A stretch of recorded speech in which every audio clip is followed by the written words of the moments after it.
Okay, welcome to Social Distillation, the submarine still of the internet, where we attempt to drop the bead and pour white lightning straight on your brain. And I'm going to need lots of white lightning in my coffee because we're going to talk complicated stuff, and Sam has lots of notes. So, Not only complicated stuff, but controversial stuff. that too. Yeah. So, as promised, we are going to tackle the works of Mr. Charles Murray. And if for those that are not familiar with who he is, he wrote The Bell Curve back in the 90s and automatically became a white supremacist, even though he was an activist for social justice before that. Yeah. Uh, so, what the Bell Curve addressed was IQ differences across racial and ethnic lines. Uh, and so we took it upon ourselves, especially since he kind of started becoming relevant again with the latest push for social justice in the last 4 or 5 years. Uh, and so he got one of his books. Which one did you get again? Uh, Coming Apart, The State of White America, 1960 to 2010. Okay, and I got the latest one, which is Facing Reality: Two Truths About Race in America. And mine was a much shorter read, but it was probably more technical, Mm-hmm. whereas yours was probably more of a social ethnography based Yeah, on and what I've a read. little more in my wheelhouse too, which was kind of accidental the way that worked out because this one, because it's covering 50 years, it also has a lot of historical perspective, which is how I come at economics. Mhm. Because I'm not an economist, but I am an economic historian. Since I my uh, my focus and my interest that got me into history was the Japanese economic recovery and the fact that they did it twice within 100 years. Uh, Go ahead and let's start by you giving a quick review of yours, because again, mine is the technical, Mm-hmm. boring stuff, and I think when it Well, comes to modern America, we be going over the technical and then marrying what you went over. well, I think we should do it the other way around because, and maybe this was because it was on my mind because I brought it up last time, but I'm gonna want to go into more depth later because as I was reading this, I kept thinking about something I mentioned last time, which was Eisenhower's, um, I guess it was farewell address, where he the infamous phrase, the military industrial complex, and it actually uh, ties into this because, this wasn't his intention with the writing of the book, um, but one of the first things he sets up is what he calls the new elite, um, which is how the new upper class. So it's how a um, kind of the old upper class, if you will, I would say, used to be uh, the entrepreneurs, the people who made stuff and sold stuff, right? Mhm. If you think about just kind of classic American economics and the boom of the late 1800s, early 1900s, um, and then the post-war boom, for for the most part that was people who were making stuff and selling stuff. But more to the point, um, as he lays out, the the real difference between the old and the new upper class is that, um, America has always prided itself on being classless. That double pun because we Americans. Um, that Yeah, there are people who are richer and poorer and people who are in the middle, but we never thought about it in those terms. Mhm. Um, that uh, I think it's Adam Carolla talks a lot about how, it used to be that if you saw a guy driving around in, a big shiny fancy expensive car, you know you would you would tell yourself or tell your kid, work hard and that can be you one day. And now we say that dirty son of a bitch who did, he robbed to get that. Uh, and it used to be that there were shared values uh, across the spectrum, across the economic spectrum. And so beyond the fact that the new upper class are different in that it is what is called by people uh who came before this book, like the mental economy or the mind economy or the creative economy. And now you're getting into what we're calling the gig economy or the information economy. And that's who your new upper class is. But more to the point, they don't share the same values as working class America, and they come from different places, if that makes sense. Yes. Okay, let's just dive right into it though. In Facing Reality, he in his preface or his chapter 1, he explains why he wrote the book, and it was all the explosion after really going back to the Kaepernick type era where we were getting this explosion of social justice activism based on identity politics. And he puts the divide as those who are individualistic in their policy preferences versus those who are group based. And he says if we have to be group based, it kind of sums it up with the statement he makes in chapter 1. We have to be group based, then it's what's holding us back is the unwillingness to say openly that races has significant group differences.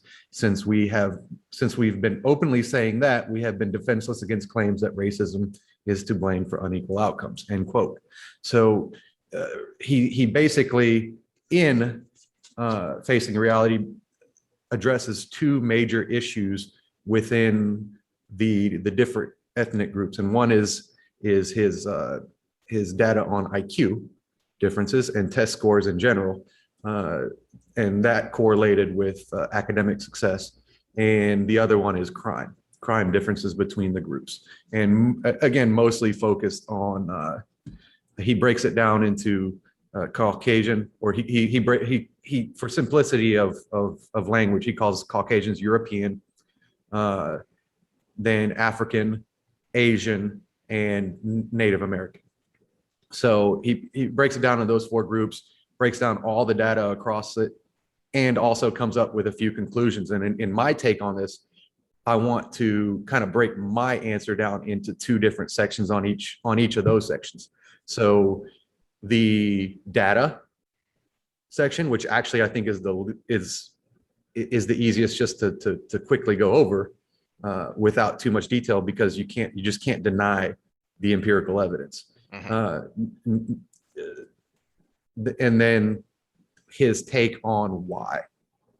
And then some explanations that because the data, we can't help but agree, because it's just what it is. These tests were taken, these people scored this way, and this is how it played out on a bell curve. So going back to the bell curve, you can't criticize them on the numbers. You can criticize them on motives, but you have to imply something.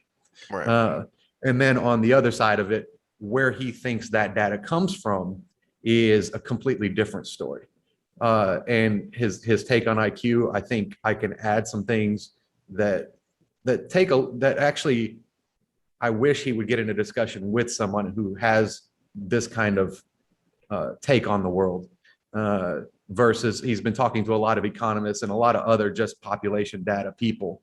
And so when you look at that and then you make inferences from it, you kind of miss a whole array of things that could be contributing to the data. And so, yeah, I want to break my answers to both of those into those two parts. Well, to me, it's to me that book's a little bit frustrating, because as he put it, he's acknowledging those group differences, or those group identities. I feel like uh he's starting from a flawed premise that he throws away in this book. I mean, just um right in the prologue here, um of coming apart. um That brings me to the subtitle of this book and its curious specification of white America. For decades now, trends in American life have been presented in terms of race and ethnicity, with non-Latino whites, hereafter just whites, serving as the reference point. The Black poverty rate compared to the white poverty rate, the percentage of Latinos who go to college compared to the percentage of whites who go to college, and so on. There's nothing wrong with that. I have written books filled with such comparison. But this strategy has distracted our attention from the way that the reference point itself is changing, which I think I understand his motives, or his stated motives. And we talked about, when we first talked about this, he did a couple interviews, Coleman Young, and who was the other one? Coleman Hughes, you mean? Coleman Hughes and Glenn Lowry. Those were the two we talked And about. I also just recently watched him with Gad Saad, which was actually a little bit more insightful because they went into some of the consumer psychology behind it. So Coleman Young was the super evil Coleman mayor Hughes. of Detroit. Oh, Yeah, okay. that's where that was on my brain, because we're talking race and racial politics, and oy vey, that's an interesting one if you want to come at it from the other side, so to speak. Yeah. I can't remember who was it. Oh, I think it was Jason Whitlock has made this point, which I thought was a really good point. And he's coming at it from a theological view, which is that one of the many problems with our current obsession on race is that, as he puts it, it's just sin. And where our obsession with it is making it seem like, or explicitly saying that it's the worst sin, and we're ignoring other sins, or in the non-theological sense, You're we're talking about whiteness. we're ignoring other flaws in human care. I'm just talking about race, the obsession with racism, racial differences, racial groupthink, are I say current, but as you kind of laid out, it's been skyrocketing for about a decade now. That it's been, or a little over a decade now, that it's been shooting up.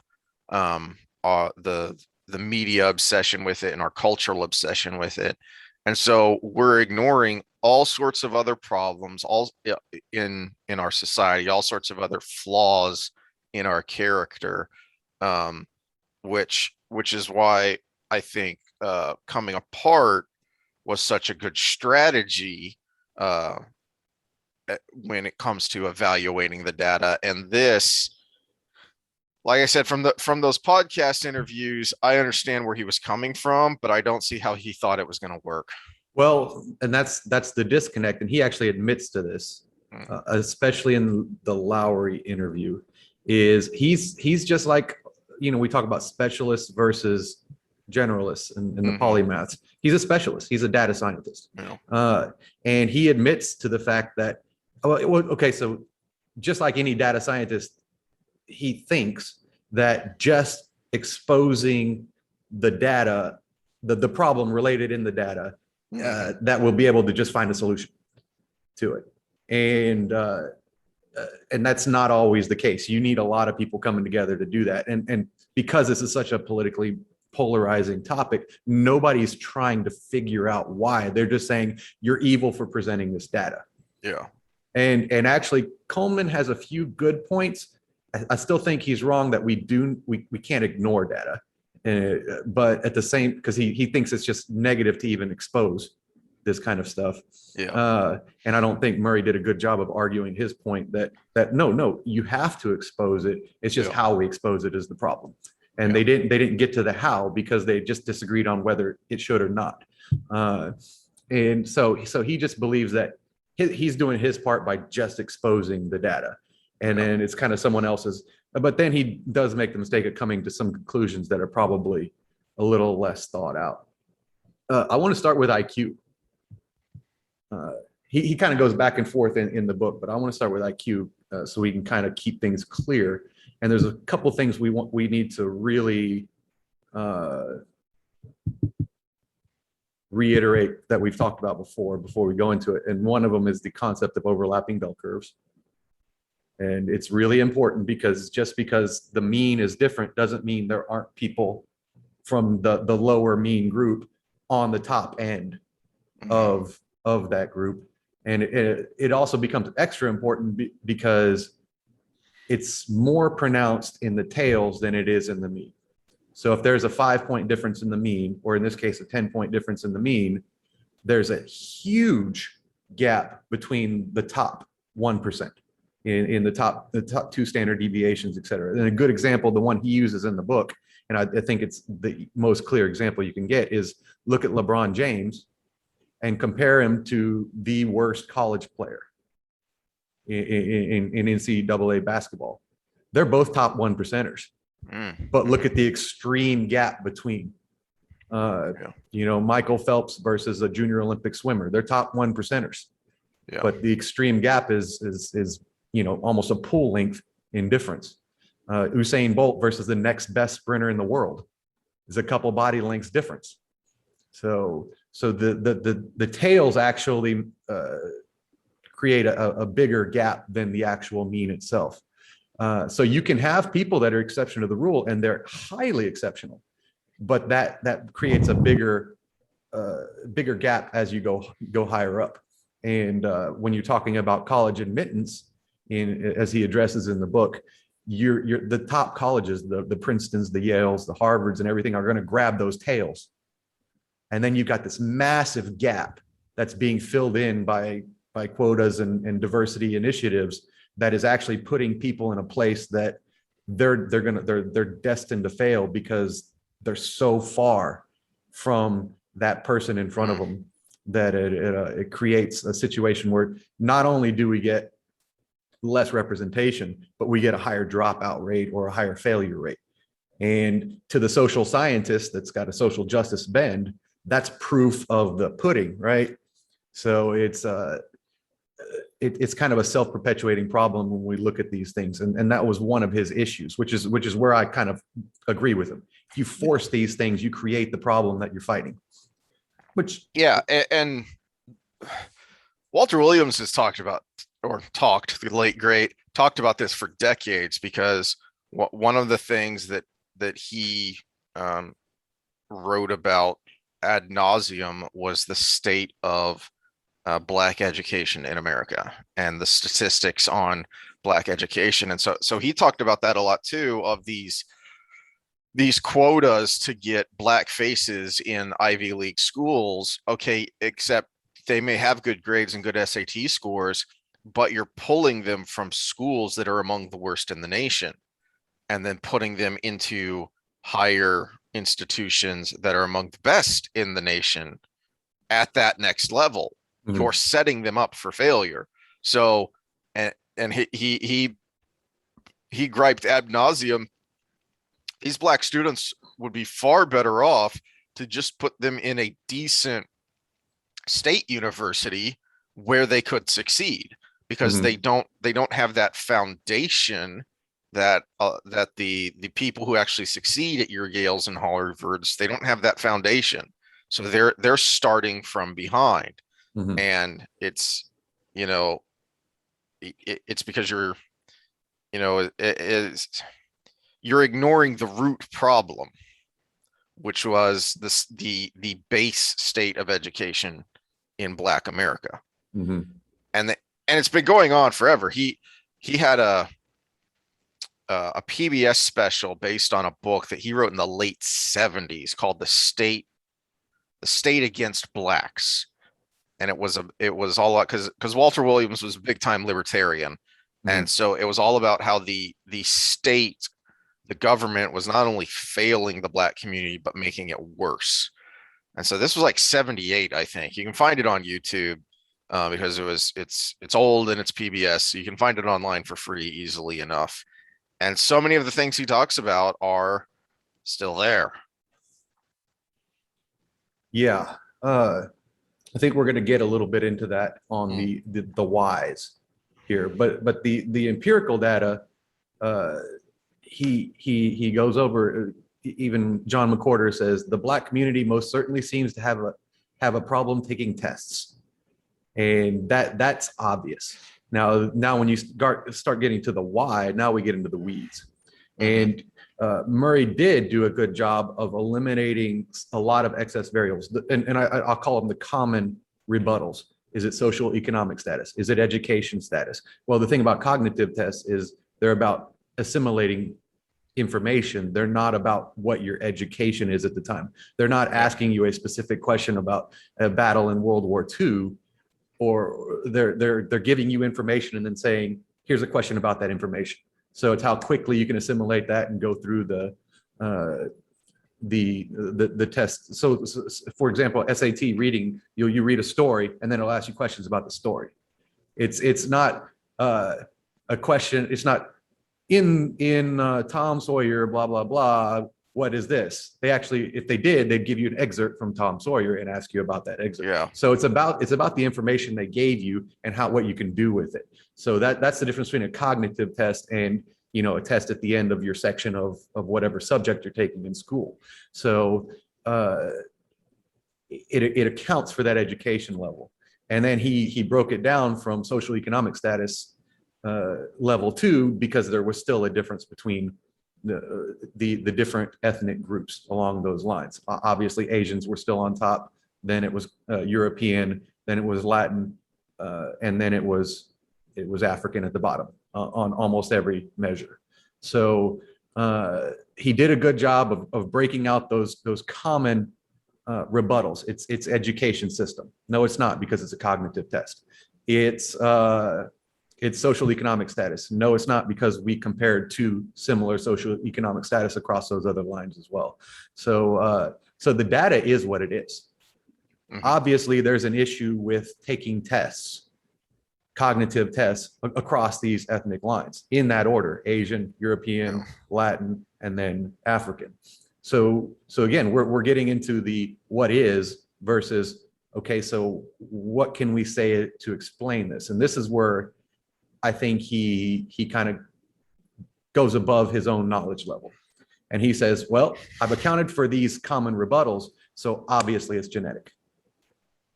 And that's where I start to have a little bit of a problem with it, because genetics is damning. But when we look at our biology as a whole, we have some control over that. And that starts at a very young age, even before you're born. And it's not genetic. Now, genetics plays a role, obviously. We can't deny that. We wouldn't have differences in skin color if it wasn't for genetics, right? But there are so many other things that could lead to a 10-point difference in IQ. It's 0.8 standard deviations away from the norm. So that's kind of what I wanted to go into, unless you want to add anything before we. No, and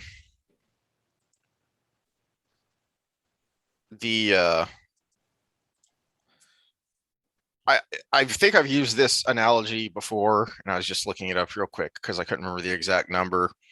But the average height in North Korea is about 3 inches, 2 to 3 inches shorter than the average height in South Korea. You have the same country group, the same ethnic group, and then a lot of cases you have the same families, because there were lots of families that were split by that 38th parallel. So that is to be the most glaring difference of how, genetics matter, but what you do with those genetics matter more. Yes, and this is actually right along the lines of where I wanted to start. Epigenetic development, what happens in the womb. So you have your genetics, but now you're getting a signal from what the mother has to go through. And well, this was actually pretty damn easy to find.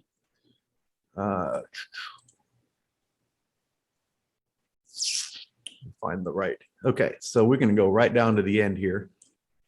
It's been estimated the correction of nutrient deficits in the mother, this is in the mother, could shift the world's intelligence IQ by 10 points in the positive. And they were doing this on a worldwide level. So say we solve malnutrition in all the developing countries, we can, what would the impact be on the intelligence quotient throughout the world? But and their conclusion was about a 10-point positive shift if we address malnutrition. So we're looking at before you're even born, what happens to your cognitive ability just based on what your mother's eating. And malnutrition is not just calories. Malnutrition is the right vitamins, minerals, the different kinds of macronutrients, the array pertinent to their body, whether they're eating junk food versus actual mix of fruits and vegetables without all the different trans fats and the things we add to food to make it yummy. So now we look at culture again. So if we go back to culture, then we're looking at the different nutritional makeup of what a mother eats while she's pregnant, and whether she's just eating to eat or if she's eating based on a good nutrition plan. Now, where I kind of went, where the first two examples, this one and the next one I'm going to bring up, is this can also just be a social economic status issue, which he addressed with his data, because poor people just eat worse. And there's poor people across all boards. So poor people just eat worse. And in fact, Asian families that are the first generation Asian families will sacrifice nutritional needs to pay for education of their children. So we've got a confounding variable there. So any answer I'm giving are just other things to include into the pot, because we can think of exceptions to those rules. So, but still, we have this thing that can exist that can have a huge effect. Now, obviously, our poor ethnic minorities aren't as poor as the impoverished throughout the world. So somewhere between 1 and 10 is probably our number. But we still have a nutrition issue amongst our low social economic groups, and especially inner city, which would actually shift it towards minority groups. And this matters a lot. And when does he get into this? Because he talked about this in both of the interviews I listened to, the Hughes and the Lowry, and I've heard Peterson mention this before too, as well as other data people, that there are two socioeconomic factors that are the most predictive when it comes to success in life. And it's illegitimacy, whether or not you grew up in a single parent household, and IQ. If you just know one or both of those, you have a very strong predictor of what kind of success that child is going to have through life. Well, which is why this is such an important topic. Exactly. But the why on the IQ is where we're kind of going into that area where you can really get yourself in trouble on YouTube. But here's another one. Now we're talking after they're born. Children's intelligent quotient, which is IQ, based on their nutrition as they develop.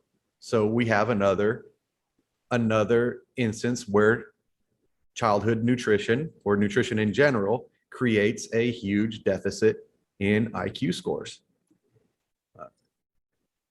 So they can lead to lower intelligence. Now, they don't give an exact number on this. I went down to the results, and this is a big read. I didn't get to read the whole thing, but again, conclusion: your young child in the first 5 years of their development can have a huge effect on how they score on tests 20 years from then. Because these things, as we're developing, the younger you are, the more impactful these minor factors are to your end result. So things that happen when you're 1 to 5 years old are going to have more effect on how you are when you're 50 than things you do when you're 15 to 20 years old, or things you do, especially things you do when you're 30 to 35 years old. Doesn't mean you can't improve yourself, but the impact of that improvement goes down as you get older. The house is already built, so you're just, doing a little bit of remodeling, but the house has already been built. So that's where it's so critical, is if you want to make changes to the plans, if you're going to make significant changes to the plans, you need to do it before the foundation is poured, which is what we're talking about here, is that that early development, especially that prenatal development, that's the foundation being poured. And there's one of my little side hobbies is reading on early human development, because I think it's fascinating. It's always been fascinating to me, that long stretch of the emergence of Homo sapien with the emergence of civilization. And there has been some relatively recent discoveries in South Africa of coastal caves where these weren't Homo sapiens yet, but they have found remains there, and they've been able to measure the growth in cranial size, which has a strong correlation to brain size and brain capacity, which is something they can measure through the development of Homo. And something they find there is a lot of shellfish, the remains of a lot of shellfish and seafood, which pretty obviously lends itself to brain development. So that generational exposure to that nutrition specifically tailored towards brain development, created kind of a leap in cranial size and brain development. Now, the next factor that could start in the womb and then go into childhood, and that'll lead into the psychological part of it, is stress in general. And this is all kinds of stress. Stress hormones in particular. So a barrage of stress hormones has a negative effect typically on the body. Now, short-term stress, it could be a positive effect. So as we do with exercise, we do a short-term stress to create a positive change. Now, is this still your analysis of the data, or is this something Murray talks about? No, these are contributing factors that I think he's missing. Okay. Yeah. So the first one is nutrition in the mother and the children themselves. But these are things that could help explain the gap without saying just genetics. Because this is where he gets in the racist waters, is if you say just genetics, then you are ultimately saying European born individuals, European ancestry is smarter than African ancestry. You are implying that in a very strong way, even though he tries not to do that. You can't not do that. If you are saying it is genetics, then you are saying that this group is better at this than this group. And there's nothing you can do about it. And this is where he gets himself in trouble. And this is where I think a little education could help him get back on the right track with his I mean, his intentions are great, but intentions only matter so much. Well, and what he's seeing is, as he laid out in those interviews, and I assume he does right at the beginning of the book, is the data has stalled. What leads him to this conclusion is, I think he says, for something like 30 years, that IQ gap has stopped closing. That from like 50 to 80 or something like that, the IQ gap closed significantly, but then it stopped. Which we'll get to a contributing factor on that. But stress in general, just how stress affects the body, let's keep it short. It's long-term prolonged stress, and the barrage of stress hormones has a negative effect across the board, whether it's on cognitive ability, whether it's on your nutritional status as far as how you're absorbing nutrients or utilizing them, whether it's muscle development, whether it's what was I going to say? Other long-term effects on the body, like heart disease The only thing it doesn't seem to be contributing towards is actually cancer, but cancer is kind of its own thing where cells just start growing uncontrollably. But all the other things we consider negative effects on life, your increased chance of diabetes, again, heart disease is huge, especially in your type A stress-based personalities.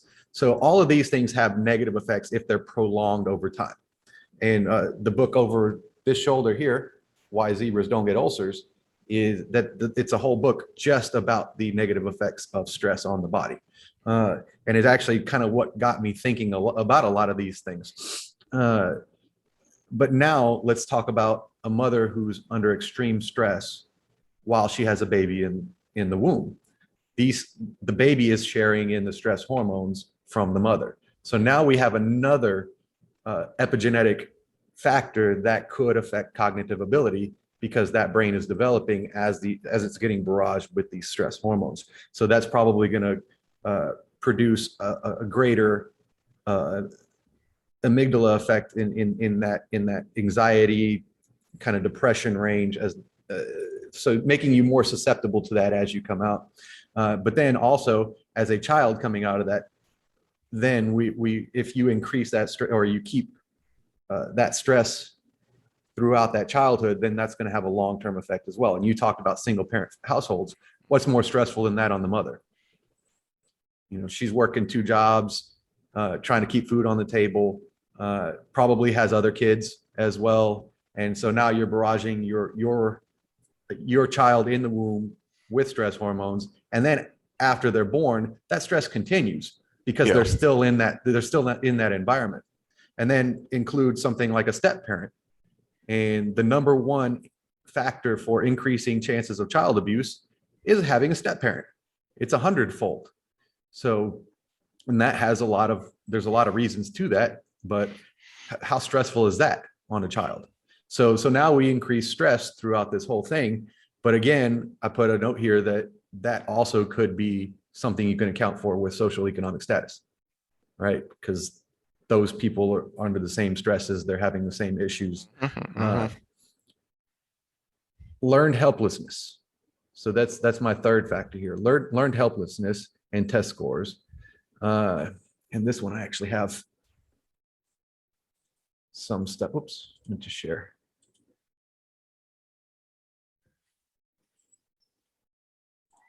So learned helplessness is a condition where you suffer a sense of powerlessness arising from traumatic events that persist. So it's not just one traumatic event. Again, we're looking at long-term stress versus short-term stress.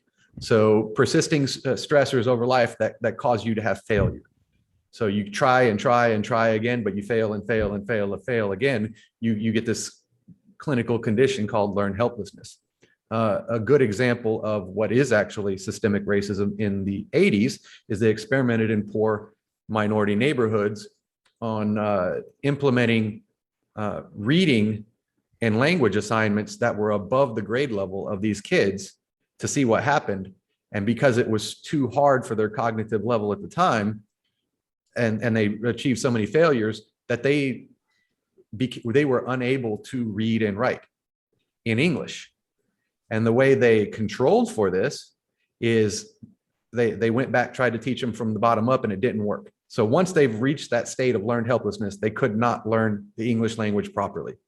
But they taught them Chinese, and they learned that just fine.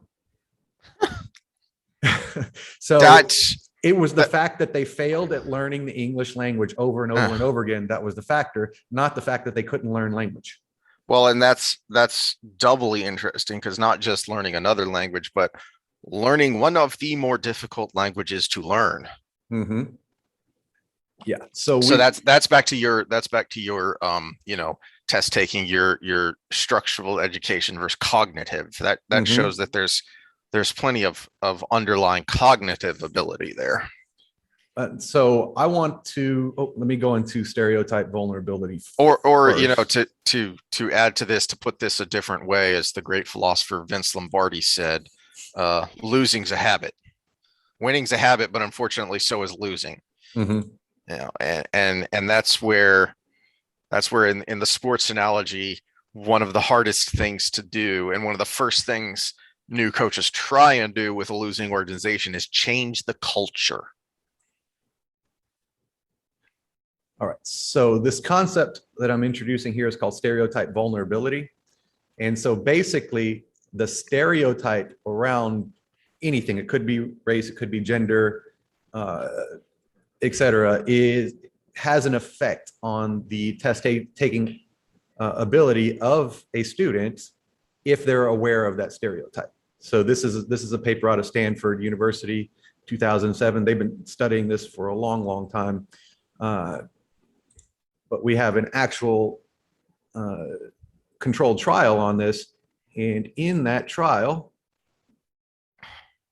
African Americans who reported high levels of perceived discrimination performed significantly worse on memory tests when tested by someone of a different race, could have been white, Asian, anything, than African Americans who were tested by an examiner of the same race. So same test, everything the same, but the person who had a high perceived level of discrimination, not discrimination itself, but perceived, because it's the same test, scored worse when they were tested by someone who they perceived as, if we go in the social sciences, as the oppressor in this situation. Then, and again, on the same test as they did of someone who they thought of as equal or as one of them. So this stereotype vulnerability comes through and through again in how it affects the test itself. So we have this ideal, and this is where Coleman's right. We have this ideal that the Black community cannot score as well as whites or Asians. And so just knowing that causes them to score worse. Other studies on this where they would have the students take a test and basically just write your name, take the test, versus write your name, put your gender and racial group, and then take the test. Exact same tests. If you had to put your race or gender on it, depending on what the test was, math for gender, et cetera, they've scored worse depending on the stereotype bias. So just the fact that they had to identify what they were before they took the test had an effect on their test score. So again, we have this stereotype vulnerability, and we have an IQ test, which is attached to a stereotype. And so just the fact that we have that stereotype could be affecting these test scores. And this was work back done in the early 2000s and the 1990s. So we're looking at in this time frame when we don't have this improvement. Again, but all of this, some or a lot of this can still be applied to social status, right? Here's where I think we have a missing link. And this is one of my beefs with the whole situation. CRT. What does it teach our children? There's an oppressed, there's an oppressed I was just class. about to bring that up, because one of the things I was thinking is, what is the data going to look like, 10 or 20 years down the road, when not only have you been telling Black and Latino and children that they are oppressed, but now you're drilling into the white kids that they're the oppressor, that they're bad people just by the nature of their race. What is that going to do to them? They're being taught that because this test is developed by a Eurocentric model, then they're destined to do worse because it's built to be against them. And that's in our other writings, Ibram X. Kendi, and which I'm going to bring up later when we get to crime. But it's the notion that the state of education in the United States is a Eurocentric model, so therefore it's designed to uphold white supremacy. So we're going into the deep parts of the ideology, but that a lot of people don't even understand. But at the same time, it's the undertone of it all. Well, you didn't succeed at this because it was designed to be against you. I got this article from the Atlantic down here in this PowerPoint. This is a quote from a child or a mother talking about what her child said when he came home from school. He told me, "But mommy, there are these systems." So the child wanted to, in class, said he wanted to be a lawyer. And the teacher told him all the things that are against him. He said, but mommy, there are these systems put in place that prevent Black people from accomplishing anything. That's what they're teaching Black kids. And this was from the mother in that article. So if the system's against you, A, why even try? And B, this test is designed against me, it's going to automatically create a helplessness situation, especially if you, because of all these other reasons, don't do well a few times. So it's kind of a rolling ball. So these are all things that I think more than can account for the gap that was found. Mm-hmm. And what we probably see on the tails of these overlapping curves is people who were not subject to that ideology, who were taught the old, study hard. They had these academic value-driven approaches, these individual academic value-driven approaches. The you can succeed. Don't let anybody tell you you can't just because of the color of your skin, etc. So I would say that this needs a deeper dive before we just look at the numbers as they are. Because if you just look at the numbers as they are, then we're getting, we're going to actually perpetuate that system of helplessness. And it's not an accident that when like Condoleezza Rice was in the news again because she went on The View and she's just not woke and she doesn't get it. Talking about CRT and her concern with what we're teaching kids, because she was taught by her parents, that's not going to be you. There may be racist people out there against you. There may be systems against you, but that's not going to matter to you. You're going to succeed no matter what. That was drilled into her, and look what she accomplished because of it. And it's not an accident that those stories become repetitive when you hear people who were successful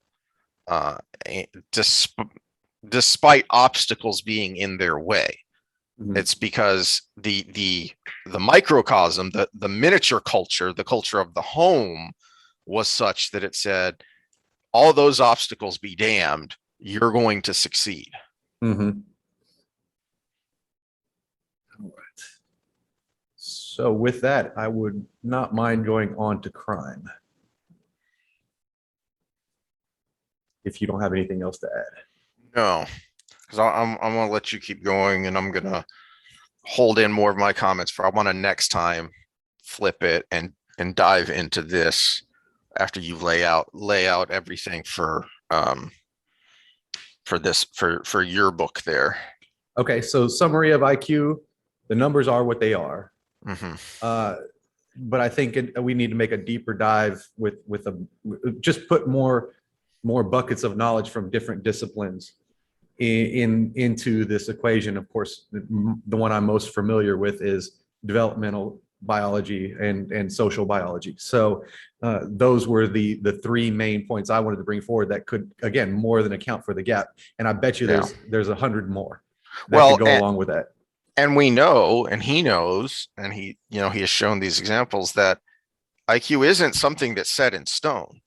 I mean, like we said, for decades, the gap was closing. His concern now is that the gap has stopped. And because it has stalled for so long, he's making the assumption that, well, it's closed as much as it's going to close, which I think is a faulty assumption. And again, when you go back to just genetics, there is an answer, but it's a very, very long multi-generational approach of just basically selective breeding to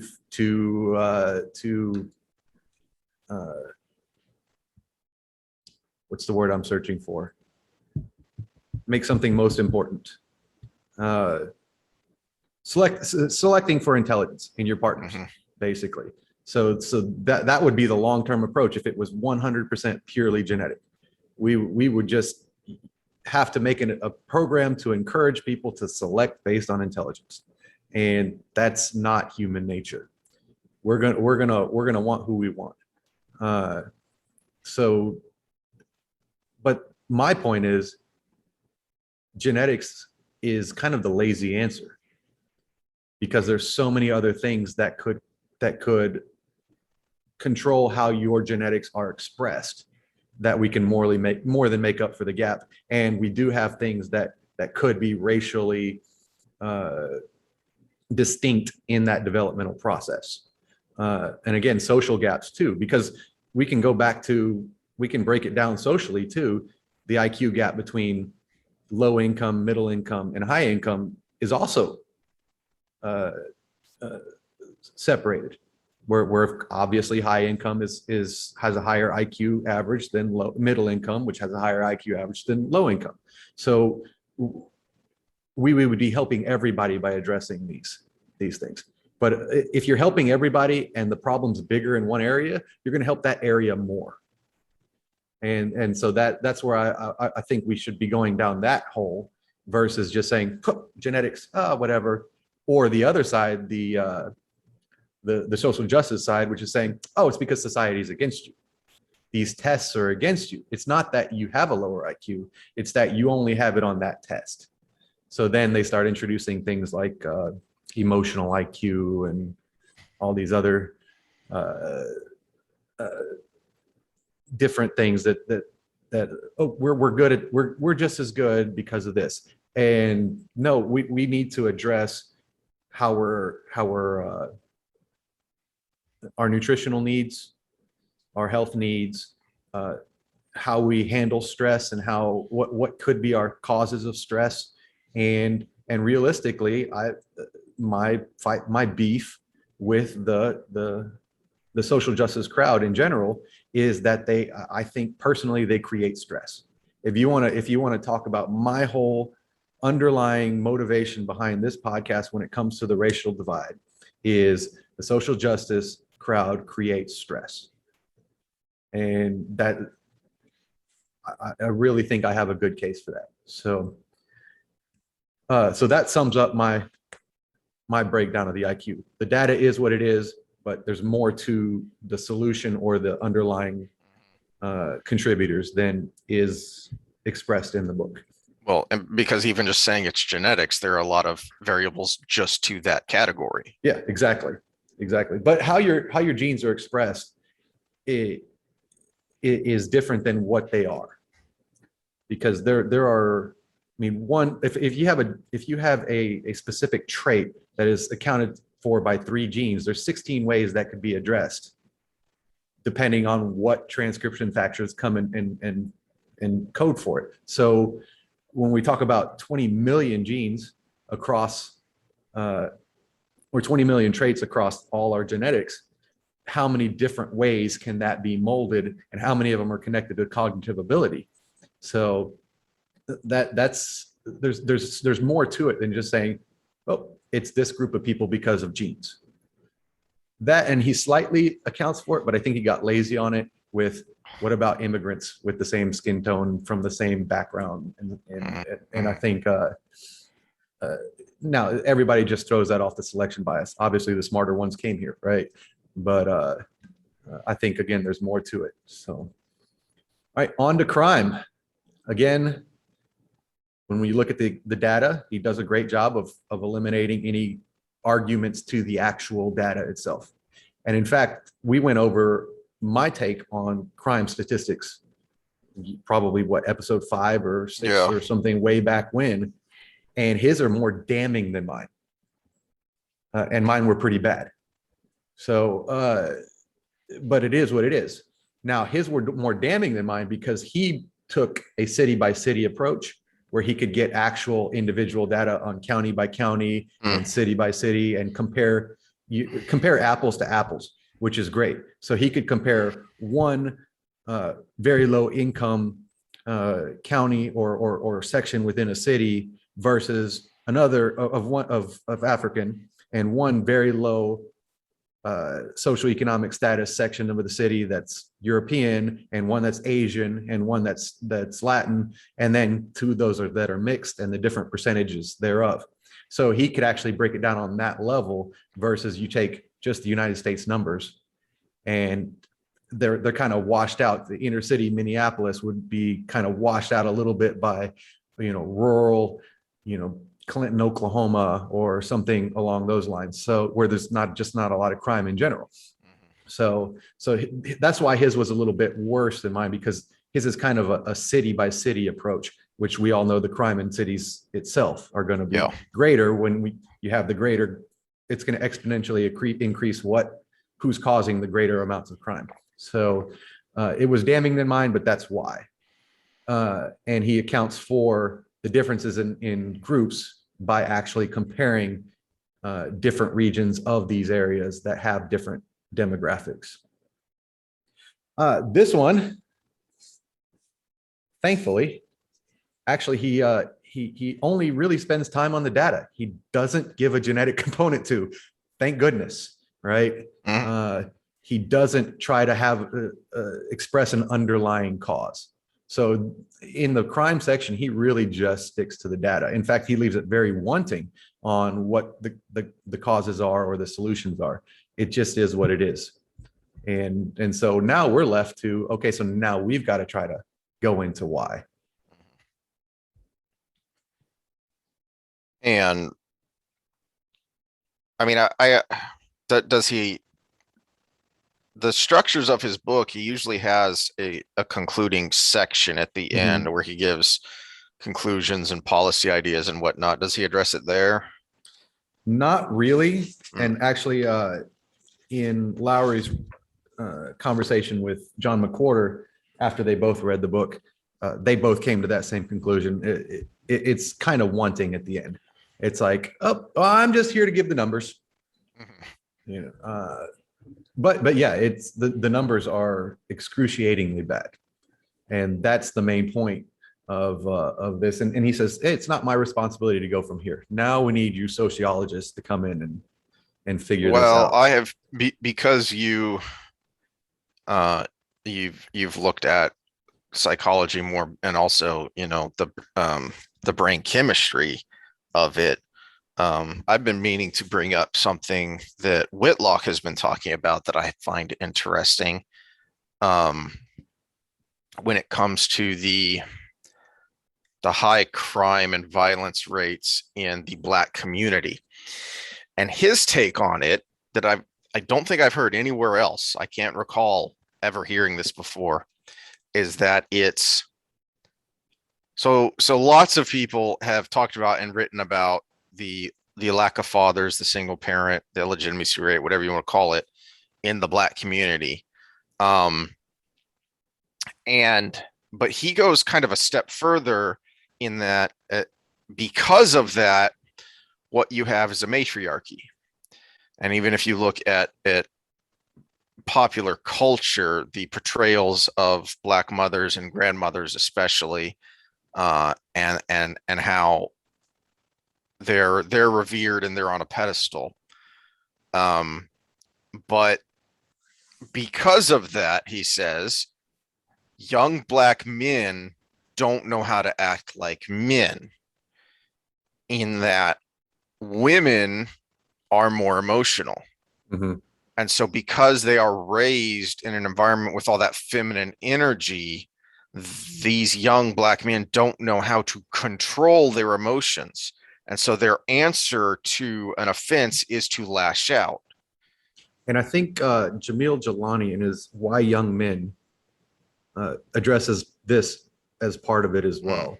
But this is a factor that I think does warrant some further exploration, but is not well studied. Now, what is, well, let's go into what the social scientists say. Again, the SJW crowd. First, of course, these numbers are the way they are because the police force is the enforcement arm of a racist society. So of course they're going to go and arrest Black people for everything. Now Murray does address this. So sticking straight to the Murray topic by separating 911 calls from stops and seizures. And these are he compares the data between totals and what is actually called in as actual crimes by people of their own group. So not just 911 calls in general, but if it's an African crime, again, he he breaks it down: African, European, Asian, and Native American. So, or Latin, excuse me, Latin. If it's an African crime, only calls by African victims.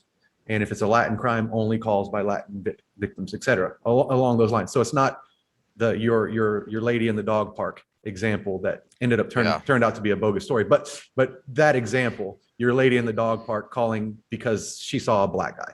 So it takes those out of the equation, and the numbers are comparable. So he addresses that, but then we'll go into Kendi. Well, it's not just that it's the police force being racist in attacking black people just because they're black. It's because they're enforcing racist policies. So these policies are based in whiteness, are based in Eurocentric values. So therefore, just like the test we were talking about, you can't pass it because it's not based in it's designed for you to fail because of your skin color, which doesn't make any sense, but that's what we're going with, right? And we make some concessions maybe with things like the drug war, which is something that's talked about by the liberal middle right now. We need to stop the drug war because that's where we're seeing a lot of these issues come from. But I would contend that that's a social status issue.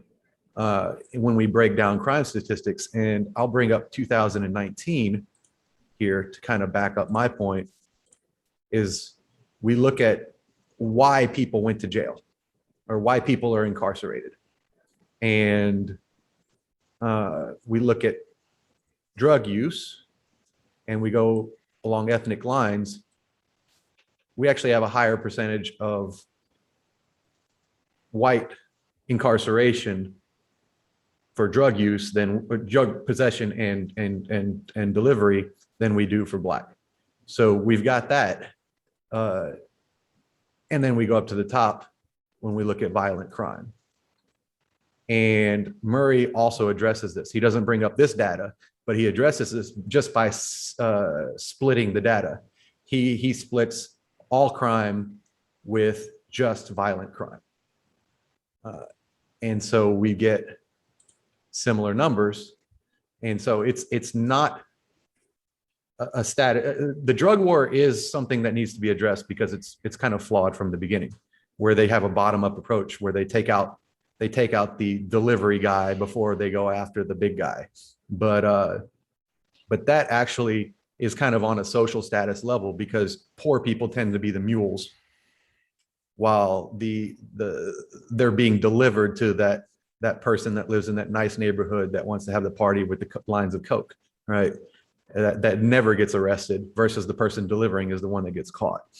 But when you look at the ethnic lines, there's virtually no difference. In fact, it skews to the side of the white criminal being incarcerated. So to me, that seems to be a non-argument.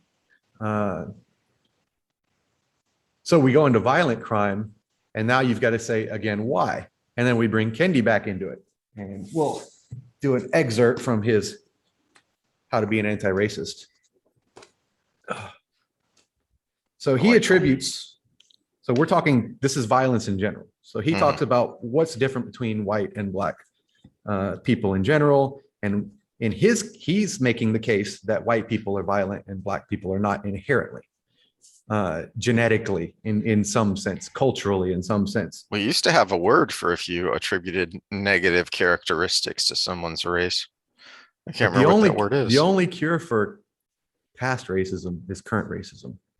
Right. Also Kendi. But no, he quotes another scholar, and I'm not going to pronounce the name right, so I'm not even going to use the name. You can just read the book to get it. It's on page 133, because apparently mispronouncing a name of someone other ethnicity than yourself is racism. So I'm not even going to try, which is probably also another form of racism, but I will let the social scientists decide that. But to quote, "Two cradle theory. Long before I learned about this anti-racist work on African ancestry and ancient Egyptians, the two cradle theory suggests the harsh climate and lack of resources in the northern cradle nurtured in Europeans' barbaric, individualistic, materialistic, and warlike behaviors, which brought destruction to the world." Now, the amenable client and abundance of resources in the Southern cradle nurtured the African behaviors of community, spirituality, equanimity, and peace, which brought civilization to the world. This is from this book. You can buy it on Amazon. He's already rich, so I don't care if you support him. He gets money from Twitter anyways. But this is actually mainstream social justice belief right there. So barbaric, So idiotic. yeah, barbaric Eurocentric ideology because of the climate that we developed in, apparently, versus this communal African. Now we can go in the difference between violence rates across different cultures, but that's a topic for another time. So obviously, let's assume that's true. And now we've got a situation where we have a higher violent crime rate to the tune of about in total US numbers 2-1, but when he broke it down by cities, it was, depending on the city, anywhere from 10 to 15-1 in some places. So we've got this complete reversal in the same people, the same groups of people. So what could be responsible for that? Is it some rebound effect of this two cradle theory where they were displaced, so there's a rebound effect where they're becoming more violent, or what? I would love an answer to this, because if one's true, then we have to have some explanation. I would love to give more scientific explanations, but when we look at the social sciences, this is the road we're going down. So if the numbers are what they are, why? Is it just racist police just arresting Black people because they're Black? Is it well, we've accounted for that with the 911 calls? Is it racist policies? Well, we accounted for that by separating out violent crime, because violence is violence. You hit somebody, you hit somebody. You destroy something, you've destroyed something. And so now we've got to figure out why. The can of worms with the social sciences we just went through, because thoughts before I go into a couple stress related, just like we did with the I had never heard that. I'm still trying to come to grips with that quote, because that is the stupidest thing. I did not think highly of Kendi before, but you're either a complete moron or a complete charlatan. I guess you could be both. They're not mutually exclusive. To posit something like that with a straight face. Hey, genius. Then how do you explain the Zulu Empire? How do you explain the Mongols? How do you explain the Arabic conquest? Hey, maybe people just suck, and without the constraining guidelines of civilization, we all become barbaric. It's just a thought. yes, All right. people do suck. Yeah. But there are reasons why we suck. And that's what we need to dive into, instead of just saying culture as a whole is why we suck, which is what the Kendis of the world put your three name people in there: Ta-Nehisi Coates, Ida B. Wells, any of those scholars will tell you that it's culture, because that's why we suck, and because this culture is set around this this structure, which in their argument is white, Eurocentric, heterosexual, cisgender. What else do we want to add to it? Yeah. Christian culture. Then anything that doesn't fit exactly in that mold is going to struggle, and is actually going to be what they say is oppressed. And well, let's kind of go with let's start with the oppressive narrative to some degree, but because there is something to it when it comes to violence. And let's keep in mind that us as human beings, one of the major stressors in our life is we can perceive things, whereas it doesn't have to be complete reality. So our perception of oppression can actually have as big a role as actual oppression. So going into the first, we can go all the way back to primates with this. So if alpha male A beats up wannabe alpha male B and alpha male A wins, what does alpha male B do? Does he just run away and go lick his wounds? Well, he either submits or he tries again. No. No. He goes and beats up even semi-less alpha male C, who then goes and beats up semi-less alpha male B, and all down the hierarchy. So when someone feels beaten down, we'll use that term, beaten down, and that could take on many forms, whether it's someone else gets the girl they want, they don't get the paycheck they want, they're being overworked, or they're actually physically beaten down. The response from at least, and we're going to get the LGBTQA plus community against us, from the male standpoint, from the masculine standpoint, is to resort to violence in response, but they never punch up. They always punch across or down. A good example of this is domestic violence numbers. Domestic violence numbers go way up as you go down the socioeconomic status spectrum, because husband A is beaten down at work, comes home, takes it out on wife or takes it out on child. So when we look at how violence manifests in hierarchies, it's a matter of that feeling of oppression, that feeling of being beaten down can manifest in violence. Doesn't always, but can manifest in violence, but it's always towards someone of equal or lesser economic status.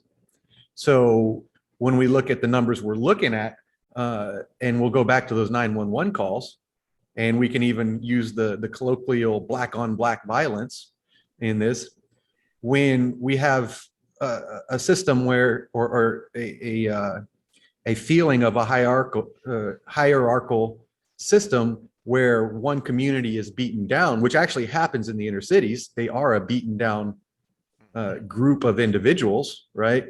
Those individuals will punch across or punch down. And so we'll see an increased rate of violence in those areas. That's why the inner city numbers are so much greater than if you look at the same ethnic numbers across the rural or the suburban demographics. So when we look at just behavioral nature, behavioral biology, this feeling of being beaten down causes violence in and of itself. And from an economic standpoint, so now we're addressing another issue that can be taken across economic lines, not just racial lines. And we'll have to go back to that when we talk about the hierarchies. And that was something else I wanted to ask, is when he talks about these crime numbers, does he go in and control for variables? Because I've seen, a lot of Thomas Sowell does this and talks about this, that the more variables you control for, the more you see, the more it breaks the racial barrier, and it becomes it doesn't matter black or white or Latino if you have a high single parent rate, low income, low education, these other factors. You see these high crime rate and high violent crime rates across races. The problem is a much higher percentage of the black population fits into those categories. Well, and that's where Murray does try to separate himself from the souls of society. A lot of the economic analysts, is he controls for the arguments brought forward by the social justice crowd, which are it's not socioeconomic. So he'll compare, again, low class European to low class black in the same city, in adjacent neighborhoods, and again, controlling for who made the call, to compared to low class Latin compared to low class Asian. So he compares 1-to-1 on the economic level. So he tries to bring the economic status out of it. So again, he's controlling for the variables that are the arguments against his stance, that there is a racial difference. So you do see some of those economists that say, yeah, economic status is the major player. There just happens to be more Black people in this economic division, so to say. And then, but he controls for that by comparing apples to apples across that same variable, which is where we have to, again, start looking at the different individual biological markers that can cause violence to happen, and then say, well, we got to figure out why these people that are in the same situation have a different outcome, because obviously there has to be something different. And we know what the social sciences say is it's the society itself. We just went over how those arguments go. But so let's look at the second thing that can cause violence. The brain center in our head, the amygdala, is responsible for kind of the reactionary.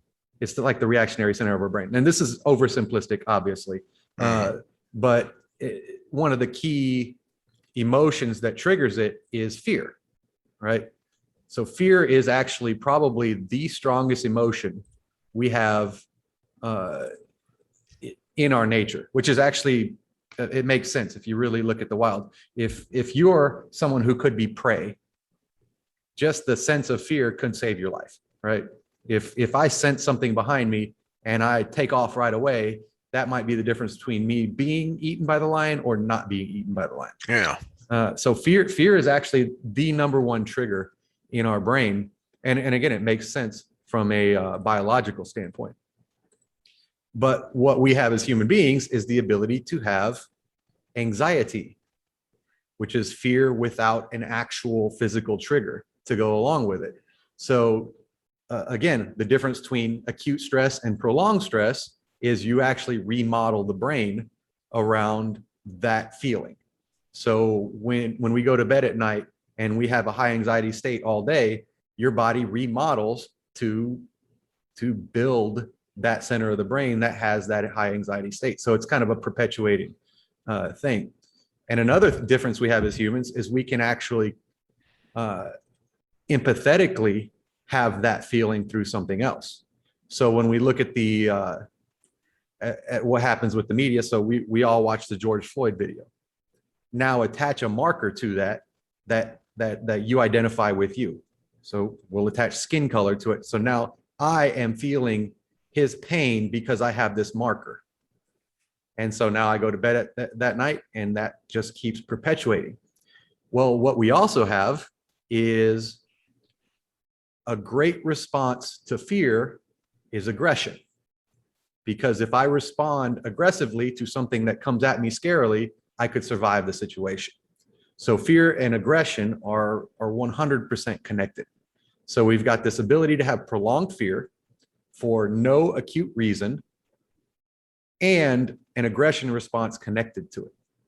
So that's part number two. And then the third one I want to put in there is we've had this, at least in the last 20 years, sense of justification for violence. And case in point,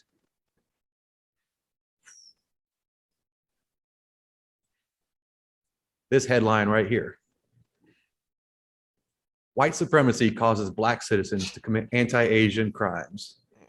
Colorado professor claims.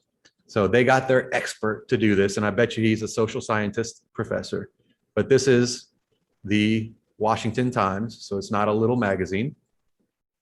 So now we have our sense of justification. So we've got a sense of oppression, we've got a sense of anxiety and fear, which can lead to violence, and we've got a justification for that violence.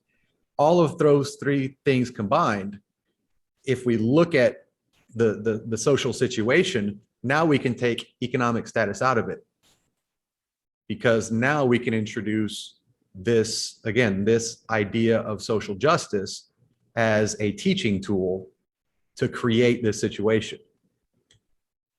If there was only something that creates an oppression hierarchy ideal, which creates a fear and anxiety of other individuals and justifies crime. So now I feel oppressed. I'm going to punch a crosser down. My crime is justified because it's white supremacy that did it to me in the first place. And I'm just more prone to violence anyways, because I've got this reactionary center. And back to what you said earlier about the female raising the child, now we've got that enhanced because they've been raised emotionally versus in a logical sense.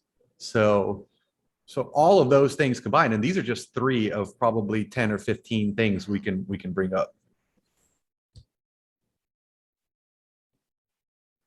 Well, and that's, it's frustrating and scary because, you know, I mentioned earlier about, you know, what are these numbers going to look like after in 10 to 20 years when you have a generation of white kids who are getting raised under similar circumstances because of the way critical race theory is telling you at an elementary age that you're a bad person because of the color of your skin, which is what has led to a lot of the conflicts in school boards, and there have been teachers that were fired because they refused to teach this, and whatnot. But what's it doing to the crime statistics that were going down generally? And you can see in that, you know, racially with a correlation of more and more minority races elevating up into, you know, the suburban classes. Okay, well, but now those kids are being put under the same pressures as the inner city kids, and specifically I'm thinking about the kid who was radicalized in college and by critical theory and who went on the shooting spree of Dallas police during a BLM protest. Mm-hmm. Well, I guess the biggest impact of this would be, again, using the idea of a oppression hierarchy versus the actual oppression. So if I'm in inner city, again, this could be any ethnicity. If I'm an inner city, very low income individual having trouble finding work or keeping work, and every work I do find sucks, you have some legitimate beef when it comes to being beaten down, because you started small, you can't seem to get out, and every step along the way seems to beat you down in the process. And growing up in some of these neighborhoods, it's just like that. It's very few and far between that somebody gets out of it, and we like to celebrate that person, but they're the exception to the rule because of all the things that are out of our control, because there is a matter of luck in our lives. So that person has some legitimate beef when it comes to that feeling of being beaten down. They can transcend it because we're human beings and we have control somewhat of our lives. We'll get on the free will debate again at some point, but at some role we do have some autonomy, but it's harder and harder and harder the lower you get. But now we've got this ideology that's creeped out from what really are the higher echelon of people, which is college students, right? These people have reached some degree of privilege, or you're not in college because it costs money, right? And so now we've got these same exact people feeling the same exact oppression of somebody who actually has a legitimate beef. And they're taking that feeling, as us humans can do, then seeing an anecdote which they can attach some empathy to. And now we're in a day and age where people are acting on it. You look at your protesters and your your rioters and your Antifa members, a lot of them, they're not someone who grew up on the streets. They're not someone who grew up in a poor white trash neighborhood. They're someone who was middle class, went to school, took out some student loans, and took on this ideology, and now they're feeling, quote unquote, feeling this oppression without actually having been oppressed ever in their entire life. But yet they've got this beef that they feel is legitimate, and they're acting violently upon it. And so that's where it's becoming a new thing for us. And again, in the last 10 years, is it's not just the people with legitimate beef, it's people that feel like they have the beef. Mm-hmm. Well, like that, I don't know if you remember one of the early triggers of the, I don't know if BLM had started yet or not, but there was a big protest to do at Missouri because some kid felt like he had been assaulted because he was black, and and took on this mantra and narrative of black oppression. The kid was a yuppie kid raised in an upper class neighborhood. His dad made high six figures as some kind of railroad commissioner or something like that. I can't remember the whole story. You just made me think of it with this perceived oppression. And I think the kid went on to do a hunger strike, and it was a big mess. I think Missouri ended up forfeiting a football game because the team refused to play. It was a huge mess, and it was ridiculous. And this kid had taken on this mantle of the oppressed, when objectively speaking, he wasn't anywhere close to being oppressed if you look at the life that he came from.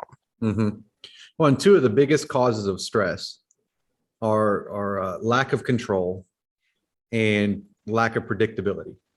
So if you are in a job and you know that if you work a little bit harder, then it's directly correlated with a higher paycheck. It doesn't matter if that higher paycheck is still lower middle class versus upper class paycheck. It doesn't matter, because as long as you know those two things and you're okay with your job, then you're going to have less stress than someone who maybe even makes more money, but whether they work their ass off or they don't, it's not a good predictor of their income. So, or they say they make a higher salary and their boss sometimes overworks them, and they have no control over their life. So these two things lead to stress. And the lower income you are, the less control you have, the more you have to bow down to whatever your employer says, or whatever schedule you have to adhere to, and the less predictability you have over how much that's going to increase your livelihood. So those two things on an economic level create a large amount of stress. And now if you're given an ideology where you've lost control of your status in society, now we're adding a whole new element that I think is the missing link between why someone of this economic status who has those two stressors, and then someone of the same economic status as those two stressors, we have a third one now that causes this great increase in anxiety, in depression, and then as a result in aggression. So this is, I think, the big discussion that needs to be had. And again, anybody that knows a lot about this subject can add more to it. But a lot of people, again, the Thomas Sowells and everything, oh, it's just social economic status and there's more blacks that are in that. Well, there's other things, because the numbers are way too big for it to be just that. And then you go to the Murray reasoning with IQ, oh, it's just genetics, or with crime is, well, I don't know. Well, and which is interesting that his focus and there and that he doesn't really bring it if he doesn't put in the historical perspective, because he does here. And I was flipping through trying to remember where it was, and I found it that he so in part of the setup to this you know new versus old lower and upper class, so the idea of the poverty line hadn't been established yet. It came about in like the late 60s or early 70s, something like that. But if you retrospectively calculated for 1963, it would determine that almost 20% of the American people were below the poverty line. And yet poverty was still on the periphery of the policy agenda. The reason was more complicated than obtuseness or indifference, and it goes to the strategic optimism that still prevailed in 1963. Poverty had been dropping so rapidly for so many years that Americans thought things were going well. Economists have since reconstructed earlier poverty rates using decennial census data and determined that 41% of Americans were still below the poverty line in 1949. Mhm. So 41% below the poverty line in 1949, still 20% in 1963. And yet you don't see the crime rate boom that you think of when you think about the 70s, especially, but it kind of started in the late 60s. But the 70s, especially, you see a huge boom in violent crime that wasn't there when poverty rates were significantly worse. So I mean that's where frustratingly the social justice warrior types do have a point, because culture does matter. Now Well, they're and going to kind of piggybacking on that from a biological standpoint, remember, it's not your actual state of poverty, it's where you are relative to the rest of the people around you. So again, we're talking hierarchies here. It's not that I'm the poorest person in the world, it's I'm among the poorest Americans. And you get the Yeah. same result. Yeah, and just looking it up right now, per the census website, 11.4 was the 2020 poverty rate. So 11.4% of Americans below the poverty rate. And what are they calling the poverty line again? Is it like 23,000? About that. I didn't see that number. Want to say that number comes to mind. It might be earlier numbers, and I can't remember if that was couple or single either. So Yeah. But still, was the poverty rate dropping? You said it's dropping, but crime is still staying the same. No, well, my point is that when it was significantly worse in the early 60s and before, you didn't have the crime rates even as it was getting better. And now, especially, it's half of what it was. And there have been studies and surveys by libertarian places like the Cato Institute that show that even those in the poverty, even those at or below the poverty line in America, live much more comfortably than they did, in the 70s. So even if you're in the poverty rate, you still live a much more comfortable life. So economically, we're so much better off. But to your point, the perspective isn't there. Well, but I would also like to show that we have had a serious drop in at least violent crime since the early 90s. So poverty rates have dropped and violent crime rates have dropped. And I would guess the curve is pretty similar. And there's just been a very recent uptick. But you see all through that. I hate to see what 2020 numbers are going to be, because in violent crime is property damage. Are they counting any of these riots and whatever that's gone on? billions of dollars in damages that isn't talked about from Yeah, this, well, this and the summer. fact that there's just a lack of arrests. So are these even going to show up in the crime numbers? I have no idea. Yeah, because the numbers I looked at a while back over the mostly peaceful protests were from insurance claims because, Mhm. as you say, there wasn't a lot of policing going on with these riots, and so that's just insurance claims. So it's just people who had insurance and made a claim. And it was in the, like I say, multiple billions of dollars in damages. Mhm. And of course a lot of this the rioting and looting happened in places that were lower income where people might not have insurance. But I digress. But the real point to me, looking at that But that graph was you why just it's showed, okay, because insurance is yeah, going to take care of yep. it. But looking at that graph, the I think it goes more to your point of perception, because we've been talking about this this racial oppression since what were the numbers you showed a while back of the spike in in media mentions of, was that like 2012 Hold that on. that occurred? That's on the same PowerPoint that I've been bringing stuff off of. Yeah. So for about a decade now, we've been talking about this idea of systemic oppression, despite the fact that violent crime had dropped significantly and has stayed pretty darn low. Are those readable? Yeah. Yeah. So we're looking at this graph on these are just mentions in the media Mhm. of certain words like racism, racist, and we got from 2010 on, they're exploding. Systemic or structural institutional racism, 2010 exploding.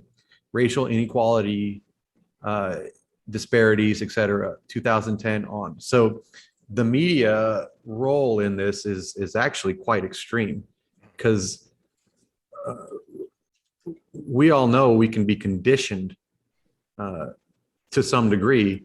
And again, to put all of those facts together or those other things together and now add another element of perception. And of course, where you get your news is going to control your perception of the society around you. Yeah. Uh, so again, if society itself is beating you down, well, you can't beat society. So if you're going to have an aggressive response, then you're going to beat something, and that's those around you and those below you. Uh, so, back to your point, yes, we have had a spike of increased perception, and with very little evidence, a lot of anecdote, but Yeah. very little evidence. And when we look at the actual numbers of who's creating violence, who's beating who's attacking who, it really is. It doesn't follow the anecdotal narrative, not even in the slightest. Right. And is this about to become a self-fulfilling prophecy? Are we going to Mm-hmm. see those numbers start continue? Because there was a slight uptick. How much of that was from the mostly peaceful protests, or is that something that's going to continue? Mm-hmm.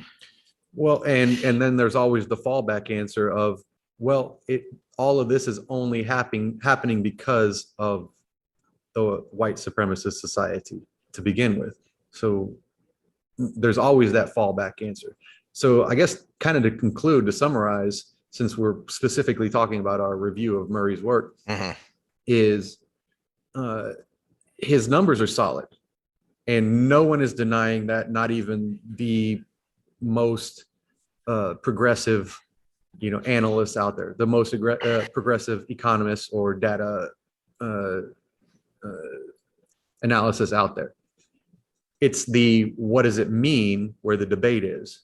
And if you leave it where he does, which is there's just this difference between these demographics in IQ, and there's just this difference in these demographics when it comes to crime. Well, yeah, he's got to answer for that because that does have a racist bend to it because it just is means there's that huge difference between these groups that we can't help.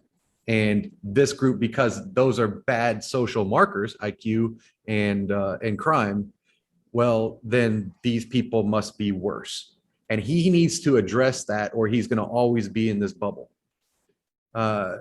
And you take the social science bend where it's society.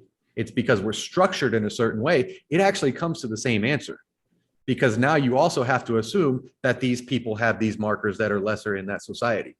So it's equally as racist. Whereas if we take a biological approach or not even a biological is one, it's the one that I know more about. But if we take an approach that includes all of these other factors that could be contributing and actually fill in that gap, even if it's not complete, because you can separate any group of people and find a marker that makes them different, whether it's 18 to 25-year-olds to 25 to 35-year-olds, we can find something that's different between those groups and say, oh, here's the difference. Or blondes versus brunettes, and we can probably find something that has a significant statistical difference. But if we can shorten the gap with actual contributing factors in that exist within the world, in my case biologically, but also it could be environmental factors, what kind of climate you live in, etc. If we can put all those things together and shorten that gap between them, then we can actually create solutions to the problem. And then my third, I guess, point would be we need to eliminate these ideologies that actually contribute to the problem versus trying to put together solutions to the problem. So that's my summary of the whole thing. Is he did give solid numbers, but he put himself in a hole that puts him equal with my beef with the social justice crowd. Why does he say why he's got this section there in the middle that's all these terrible crime numbers if he's not offering conclusions on why it is and then what to do about it?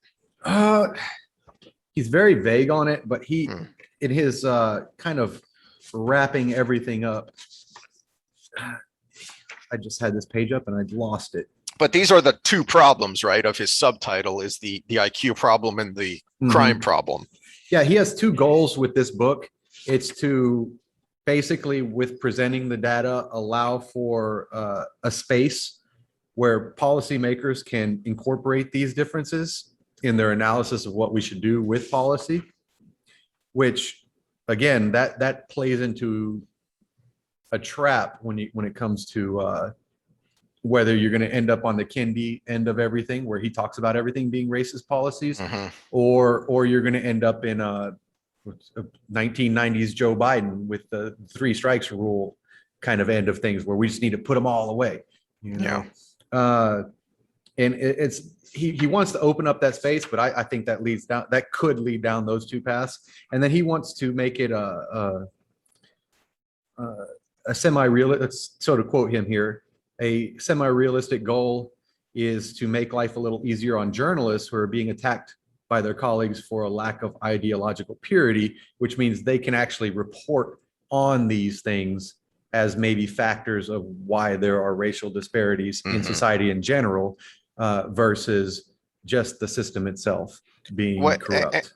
And that is necessary and noble, I think, because as you've just been talking about, perception is such a big deal on how people view these problems, react to these problems, and then remodel their brains and then their neighborhoods and societies around these problems. And so when you have the 24-hour news cycle spending weeks on something like George Floyd, and then completely ignoring the dozens and dozens of shootings that happen in the South Side of Chicago during that same period, it creates a perception.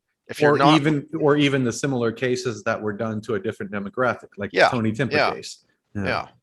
So that is, you can't report on these shootings in South Side Chicago, or how There's wildlife roaming inner city Detroit because it's such a dilapidated hellhole. You can't report on that without being called a racist. That's a problem. That contributes to the perception that Mm-hmm. all of our problems, like I kind of started out saying, we're so fixated on race that that's the only problem. No, there are all these other problems, and it's just going to feed this negative feedback loop if all you were focused on is that one thing and you're not looking at the broader picture and saying all this other stuff is going on too.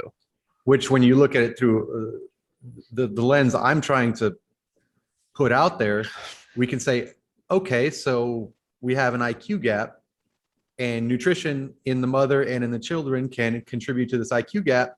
Maybe we need to address nutrition in these neighborhoods or in these demographics. Okay, awesome. Now we've got a solution.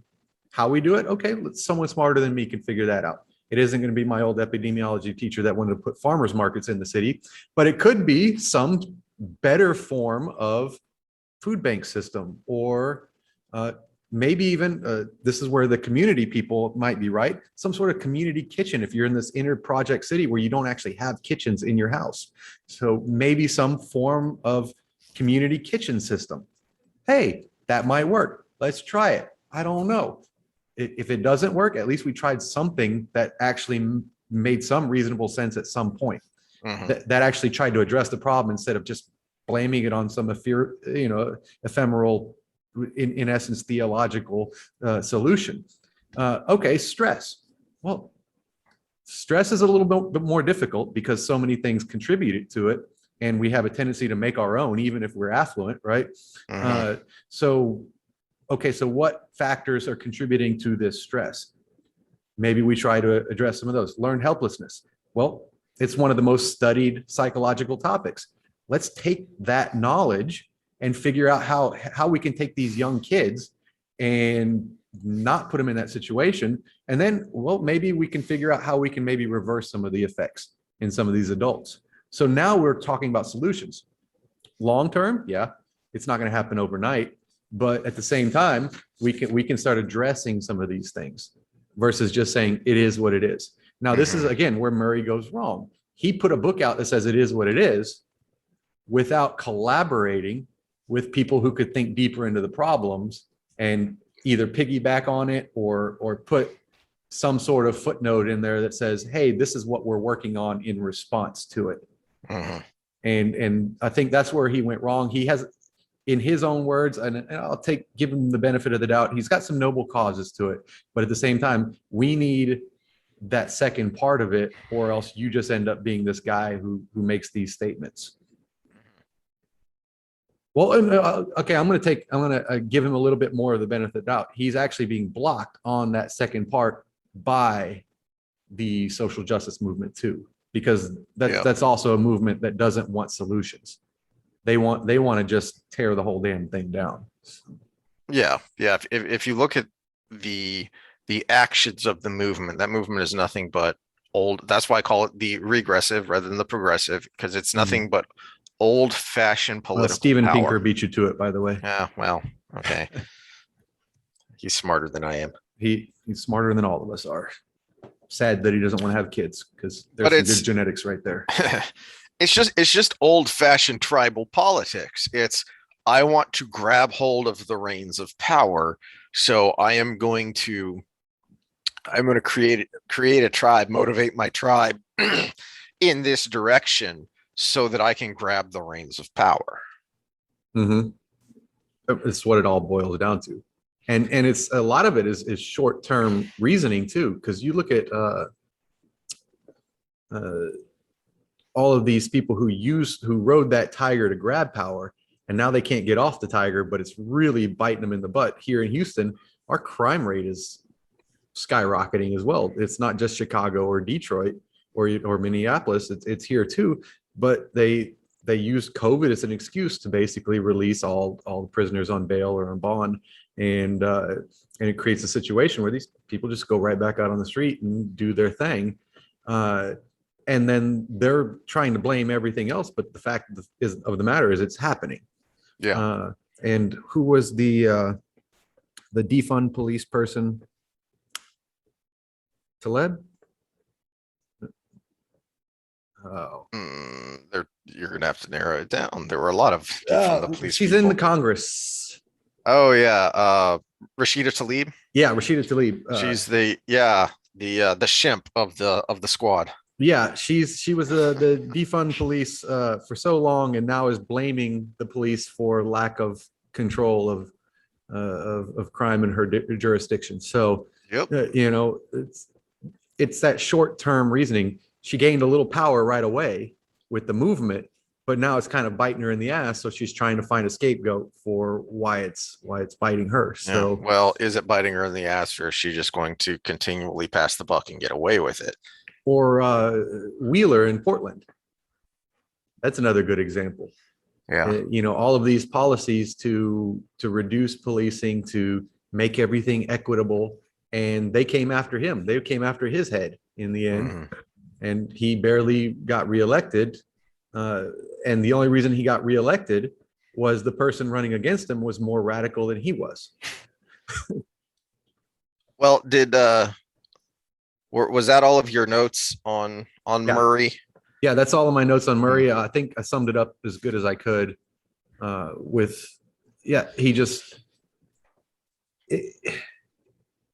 He's a piece to the to the whole puzzle, but unless the whole puzzle gets solved, he's going to actually stay in that little niche he's been put in. Yeah.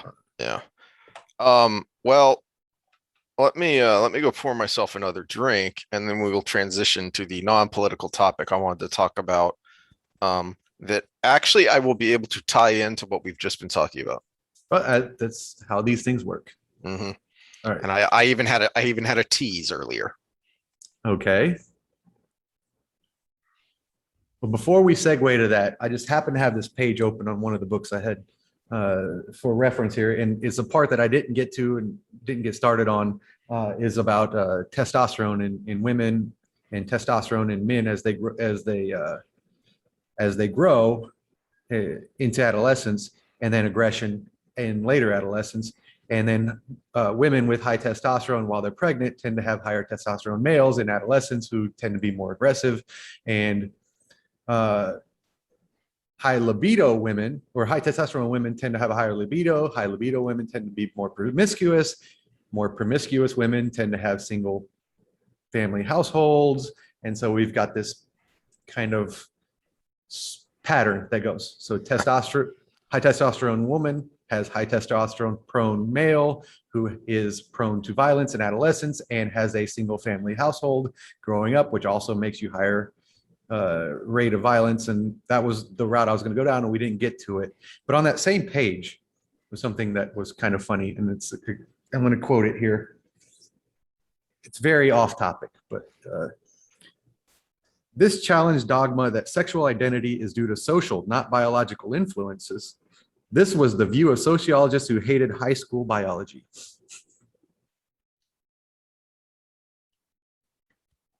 I.e., those that think gender is a social construct is the view of people who hated high school biology. And this is actually, the writer of this book is quite a progressive individual. In fact, on economic lines, we would clash 100% because he tends to be a big fan of Marx. But he tends towards the what we did when we talked about in a couple episodes ago with the community versus the individualist. He tends towards the communal, where I'm trying to resist the urge to go off on a rant. But in essence, right. I thought that was funny. It just happened to be on the same page, and I had it highlighted. But someone posted on Facebook not that long ago, and I know where they are on the political spectrum, which would be the opposite of that statement. And it was I think this was vaccine related, and it was about. Damn it! Now I have to say it. No. We have to save it for when we get Steven on again. Yeah, no, that's my response to what you just said, was to tease that we're going to talk about vaccines and our various perspectives with our own independent researches. And I'll just tease that one of my concerns is, hey, people in power in the health industry and bureaucracy telling me all about the vaccines. Is that new 4-star general a dude or a chick? By chromosome makeup or by It's not cultural makeup? it's not a complicated question. Does Z have a cock? Well, so we'll get on that when we go into that other discussion. But this person posted, everybody, it's settled. Everybody's getting science books for Christmas. And I know where they stand on all of this. And I was like, oh, gosh, do I comment? Oh, it might piss my wife off if I comment on her things. So I'm going to leave it at that. But yeah, Don't never comment on your wife's friend's posts. yes, and that's why I resisted the urge. But I know where they stand on that issue as well, the trans issue. And in this statement, this quote from one of the best biologists in the world, the most respected biologist in the world, was, this is the view of sociologists who hated by high school biology. Who was that? Who's one of the best biologists in the world? Robert Sapolsky. Okay. Yeah. Okay. You're just saying that because he's a Polak. You racist. But he's from Brooklyn and he's kind of a communist. Yeah. But, oh. Okay. So trying to retrack myself from my sidetrackingness there. now you're gonna segue Yep. into something not political, but use our conversation to do so. Yep. Well, I teased it earlier with the great prophet Vince Lombardi. And we just kind of ended our discussion there talking about how it's frustrating that people are yelling at each other instead of talking to each other and kind of talking around these things, because culture does matter. Mhm. You know, the culture you are in absolutely matters. And what got me on this train of thought was a couple Sundays ago texting you how pissed off I was every time I had to hear TJ Watt's name because I was watching the Steelers game. And the reason it made me so mad is because of a guy named Taco. And the five He played for the people- Cowboys, right? Exactly. At some point? Okay. No, but it's worse than that, because the 5 people who listen to this will go, who? Exactly. Who indeed?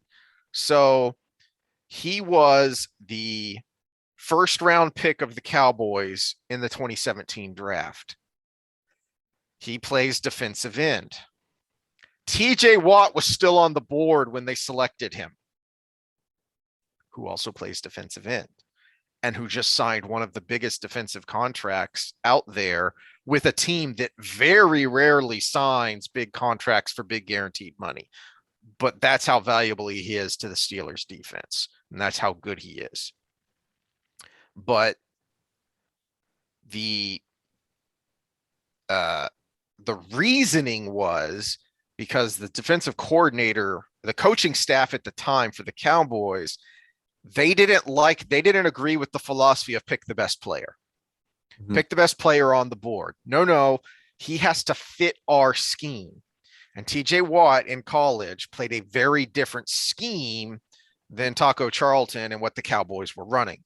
So Taco Charlton played defensive end in a similar defense to what the Cowboys were running. Every scout or analyst worth their salt would have told you that TJ Watt was way ahead of Taco Charlton on their boards, even though Taco Charlton had good measurables. He had good combine statistics, right? And that was played out.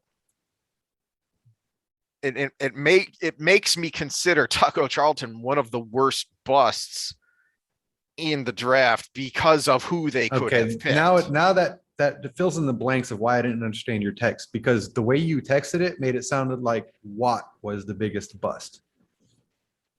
Nope, it's because the lack of Watt was the biggest bust. The Cowboys could have had one of the best defensive ends, probably. If he stays healthier than his brother, I think he will surpass his brother in performance. Well, he can't help but stay healthier than his brother because his brother's out again. I know. I was going to ask if you wanted to talk about that at some point. It's like, oh, look, TJ hurt his shoulder again, or JJ hurt his shoulder again. Yeah, Okay. torn labrum, bicep, and rotator cuff, which could be a million things. Ugh. Yeah, so that's a pretty significant. Yeah, apparently, he dislocated his shoulder and tore everything in the process. Ow. So I don't know if it was the same side as he had his pec tear a few years ago. So I'll have to look for that. But yeah, that's a significant tear. So if he tore his bicep, it would, and it's related to the shoulder injury, it would be up here, which would be either the long head or the short head of the bicep tendon, or both. I don't know. The labrum is the capsule that surrounds the glenohumeral joint. So if this is the bone going into the joint, the capsule does this. It holds fluid in and adds some stability. And then the rotator cuff, that could be one of four muscles being torn, or all of them, or a couple of them, or that's a very vague diagnosis. But if the whole thing was dislocated, I'm assuming there were full tears along the way. And actually, you might have to have a full tear of the labrum for it to come out significantly as well. So, so yeah, that's at his age, that might do it. With a pec tear, what was the fracture of his leg, which was his leg bone. It's the fracture going straight into it, not a fracture going across, which is a little bit more damaging than that one. Plus his back injuries, the slip discs. Yeah. So, and we're not going to go back to the training things because I've already given my story on. You can jump on a fridge. Cool story, bro. Can you stay on the field? You know? Yeah, so TJ has a very good, very, very, very good chance of being on the field longer than his brother was. Yep. Well, but that reminded me as I was ranting about Taco being a bust. It made me kind of step back and think, well, is that fair? Because how much have I ranted about that coaching staff? And it reminded me of a rant that Mel Kiper Jr. went on several years back. I don't remember exactly when it was, but it was a while back, because I think it was before I moved back to Texas, where he just went off on this beautiful rant, prompted by somebody making a mention of a bust, and he hates that term. That why do we always put this on these players? How can you call someone a bust who comes out of college with all of these skills and all of this success through their career, and then they go into a pro program, and that organization and that coaching staff can't give them success? Mm-hmm. How is that person a bust? How come we don't put it on the organization and the coaching staff? Well, I've got a good example. Cleveland Browns quarterbacks. Mm-hmm. Yeah, recent success with Mayfield aside, because they have kind of revamped a lot of things. Yeah. But what was it? Over 10 years, they had 14 different first round quarterbacks or something along that line. And they were all busts.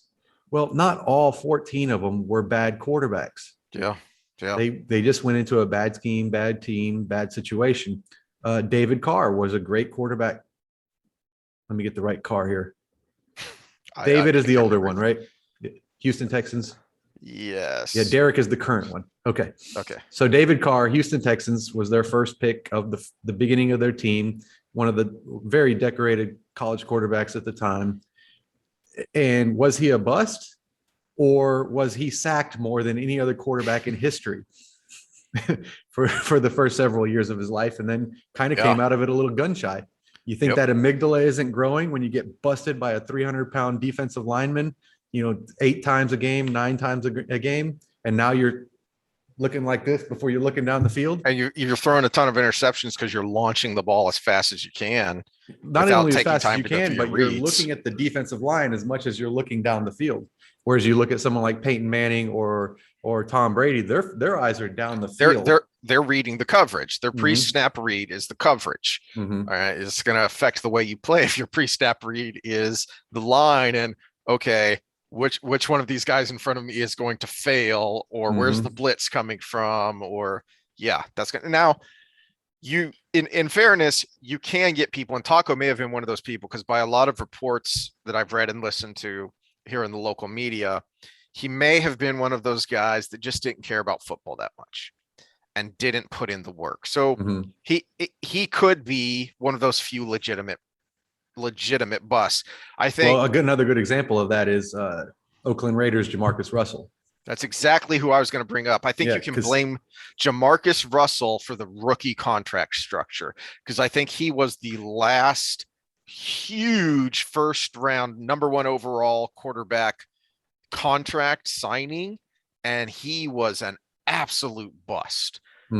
Even though coming out of college, I think LSU had won the national championship under him. He had a rocket for an arm. He was incredibly athletic, even though he was a big well, guy. He was incredibly very athletic till mobile. he came into training camp his rookie year, 50 pounds heavier. Exactly. So there are a few times where you can point and say, yeah, okay, that guy just didn't put in the work. That guy just ching got his paycheck and he was done. Well, but then we can do the flip side of the. So you were talking about scheme and why they drafted someone. We can use the same last name as somebody else you talked about, JJ Watt. Yep. When he was selected 10th overall for the Houston Texans, everybody, all the pundits, Kuiper and whoever else was on the stupid little show at the time were like, oh my God, why did they pick him? Oh, he's a second round pick at best, blah, blah, blah, blah, blah. And one of the guys was, well, he fits right in Wade Phillips' scheme. And they're like, oh, you're stupid. You're stupid. Well, no, he's just like this when Wade Phillips was in the Cowboys. And when he was at Buffalo, he's just like this player. And everybody's like, oh, well, you're just dumb. You know, it's all about the player, not the scheme. And what did we get for the first several years while he was healthy was already a Hall of Fame career, you know, even though it was short before he started getting injured all the time. Yeah. So as far as drafting a player for ability and scheme, that was actually a huge success. Now for longevity, that comes down to his offseason training and all the other factors around it, which the organization has very little to do with because they can't during the offseason per the agreements. But yeah, you're going to put in your own work. But another, kind of a similar example on kind of the flip side would be you brought up Mayfield. Well, he had good success last year and he was looking okay this year until he got hurt, except for I think one game. But remember the first couple of years he struggled because that coaching staff was a mess. Now the Browns organization seems to have turned itself around with a good GM, and they've been making some really good picks the last few years, especially on the defensive side of the ball. But until they got that coaching staff figured out, Mayfield was really struggling. And then last year they kind of got it figured out and he did well. But the example I was just looking at here that I thought of was Alex Smith, number 1 overall pick, widely considered a bust, mostly just because he was an okay quarterback in San Francisco. He wasn't the franchise multiple Super Bowl winning quarterback he was supposed to be going into San Francisco. But the first, I don't remember the exact stat, but it was something like the first 4 years in San Francisco, he never had the same offensive coordinator.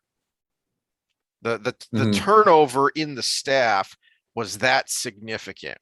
But then he goes to Kansas City, and now all of a sudden in Kansas City, this guy who is thought to be a bust, 5 years in Kansas City as the starting quarterback before Mahomes took over, and he's got every year is a winning record, and the worst one is 8-7. 3 seasons winning 11 games and 1 season winning 9 games. Why? Because not only does he have a consistent coaching staff, but he has a guy in Andy Reid who has a proven track record and knows how to get the most out of his players. So can you call that guy a bust, or was and maybe still is San Francisco a dysfunctional organization? The probably the most egregious example. Well, since they just were at a Super Bowl a couple of years ago, I can't say they're completely dysfunctional. Yeah, and the last couple of years they've just been riddled with injuries. The flip side of that too would be how many times has Brady gone down? I think Matt Castle is the biggest one because that was when he blew out his knee early in the season and so was gone for most of the season. and yet they still won like 13 games, 14 games. Mhm. So how many times has a backup from New England, supposed to have been the next big thing, he goes to another organization and he struggles or just flops Mhm. because he didn't have Belichick in that organization around him to get the most out of that player? Well, when I think of bust, I'm really thinking of, again, the Jamarcus Russells who just come in and they don't contribute right off the bat.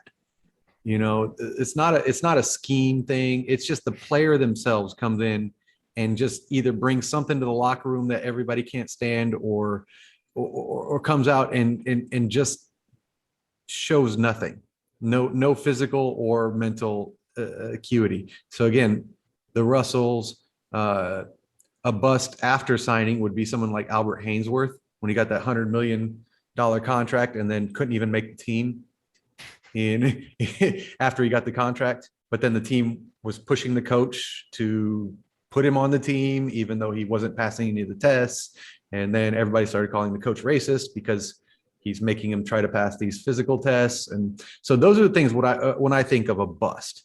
If I think of someone who was really good in college, came in, looked sharp in training camp, and came out and then could not perform against other teams, now we're looking at the organization as a whole. So Yep. again, all those Browns quarterbacks, Brady Quinn came in, looked good, and then got his ass kicked on the pro stage. Was it him? Was it the team? Wasn't he another one of those Browns quarterbacks? Yeah, that's why I brought him up. Okay. Yeah, was it him? Was it the team? Yeah.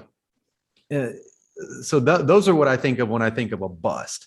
Someone Yeah. like Charles Rogers, Detroit Lions receiver who was a speed guy in college, and a big speed guy, and he comes in heavy and he can't run his routes because he's no longer a speed guy.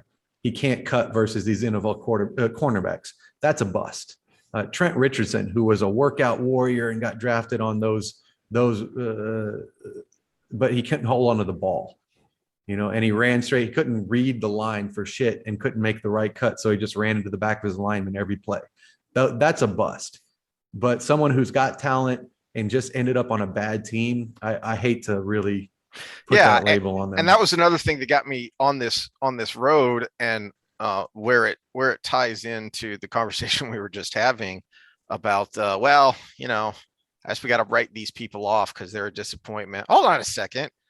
What about the culture? Because I've been hearing a lot of talk the last couple of weeks about how this most recent quarterback class is a disappointment because these rookies aren't having the success that the last few draft classes have had. Well, okay, hold on a second.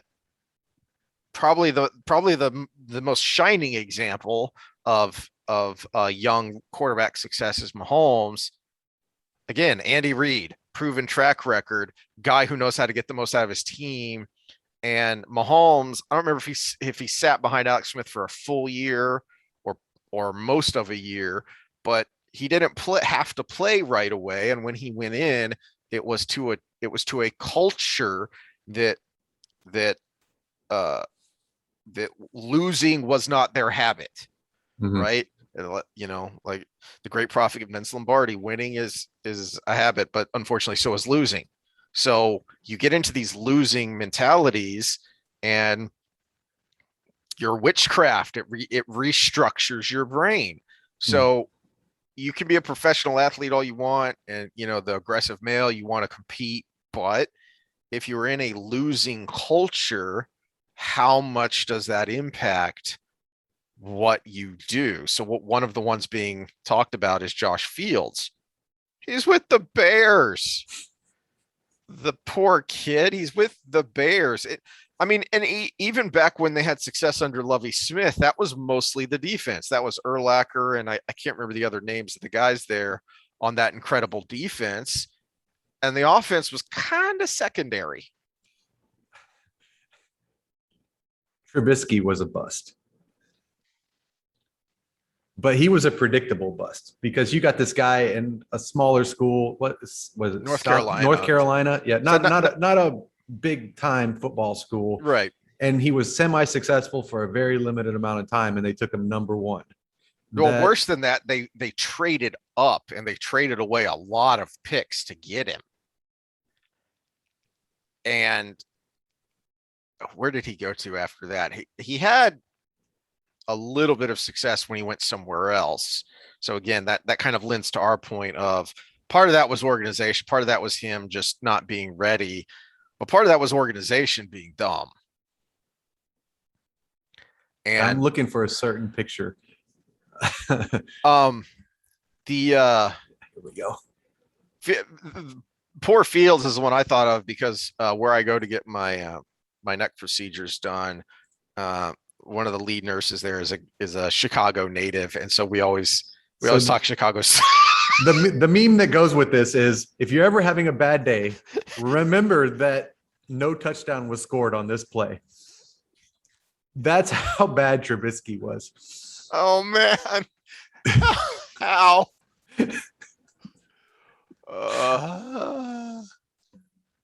Okay, back to where you're going. Haircuts. Oh geez. No, not neck procedures. Neck procedures. Okay. So yeah, the one of the head nurses there is a guy from Chicago, and so we talk Chicago sports while he's, you know, taking my info and giving me the IV and all that. And I was talking to him in the preseason, was the last time I went in there. I was asking him how he thought they were going to do, and they'll find a way to screw it up. Yeah, but you know, they got Dalton as the veteran, and Fields can sit behind him. No, they'll bring Fields in too early, and they'll find a way to screw it up. So, you know, what's that meme that we've shared of the dad and his kids sitting in the stands, and what's that, Daddy? Well, that's a quarterback, son. What's that? Well, you don't know about that because we're Bears fans. Nice. Do I go down the social justice route again? Yes, go down the social justice route. Well, all the SJWs say it's because the Bears only drafted white quarterbacks for so many years. This is actually a thing. Yeah, it's not surprising. And Trubisky was another example of that. And then the rebound to it was they drafted Fields and put him in way too early because they're trying to prove that they're not that. And you might have ruined a kid, which had a lot of upside. Well, if I recall, they had to because Dalton went out, but they didn't have to leave him in. Yeah, I'm pretty sure Dalton's. But he played well like the first 2 games. Yeah. Well, he went in for a bad game and then played well for 2 games, and then they left him in. Yeah, and then he had like against Tampa, I think it was like 5 interceptions or something terrible. It was not a good game. I mean, anybody who has any kind of football intelligence and lack of bias for a team, when you're really analyzing these things, can really look at it and say every good quarterback has started in a good situation. You know, Peyton Manning didn't have the best year his first year either, but he was on a team that had a direction. Yeah. That had a focus that was building around him. And Troy Aikman didn't. That it's a good way to phrase that, because I was about to say no, you're wrong. Because Troy Aikman didn't come into a good situation. Mm-hmm. That is how Jerry Jones was able to buy the team, is because they had the Dallas Cowboys, you know, despite their 70s and early 80s dynasties, they'd completely collapsed and they were in the cellar. And Troy Aikman didn't win a single game his rookie year, but as you say, they had direction. Mm-hmm. They had new direction under Jerry, and then hiring Jimmy. So they put together one of the greatest offensive lines ever in front of them. Oh yeah. Yeah. And there were several years there where all 5 linemen and the tight end were Pro Bowlers. Mm-hmm. Every single one of them. It was ridiculous. So that is where that culture comes into play. The organization had a plan, they had direction, mm-hmm. and they were able to put these players in a position to win. Well, you look at a modern day example of that is look at the Buffalo Bills right now. They have that direction, and they have a young guy in Josh Allen, but they have that positive direction. They built a good they started with a good defense. They put a hog line around them, have a good running game, and Josh Allen's succeeding. Yeah. And it's interesting that you brought up Trubisky, because you can draw some parallels between Trubisky and Allen. Allen played more for sure. He had a bigger record of production, but it was in Wyoming, another place you don't think of as a football school, and they had similar physical characteristics, but the Buffalo had turned its losing culture around, both organizationally and with its coaching staff. And so they were able to put these players in a position to succeed. Part of Kuiper's rant was about the arrogance of coaches who say, no, I'm the one who makes this thing work. So I can take this kid, this rookie, especially when it comes to quarterbacks, since they're so much the leader of the team, and then of the success of the team. I can take this guy and I can make him work in my system. And that has jumped out at me, in the last couple of years. I have remembered that rant every time I watch a Baltimore game, because Harbaugh completely changed his system for Lamar Jackson. And look at what it has done to that team that had been kind of a perennial powerhouse in the AFC and that division in particular. And then they backslid. We've seen successes and failures when it comes to college quarterbacks going to the pros. Nick Saban being a great example, probably one of the best college coaches ever to coach, and he failed miserably as a professional coach. But then Harbaugh, and another example is Pete Carroll going to professional coaching, and they're highly successful, because the advantage a college coach has is they are more adaptable with their scheme to the players, because they're so used to high turnover, because you only have a player for 3 or 4 years at any given time. And that's if they're good enough to start at a young age. Sometimes you have a quarterback every 2 years. So they're highly adaptable to how the recruiting went the year before. And so when Pete Carroll had to adjust to Russell Wilson, it was the exact same situation. He adjusted to Wilson. He didn't make Wilson adjust to him. Yeah. Because they originally brought Matt Flynn in for his system, and he failed miserably because that was another one of those New England quarterbacks, wasn't it? Oh no, he was Green Bay. Matt Flynn? He was behind Aaron Rodgers. Yeah. That's where he probably could have been a very successful backup in Green Bay for the rest of his career, and even played a couple years after Rodgers retired, because he's got less wear and tear, but he wanted to make his money, which is perfectly fine. If I was a quarterback, I'd want to start somewhere too, especially I think he was in for like 2 or 3 years before that. But he went out there and he just wasn't going to perform.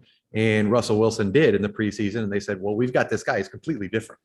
He is absolutely completely different, but we got a good run game.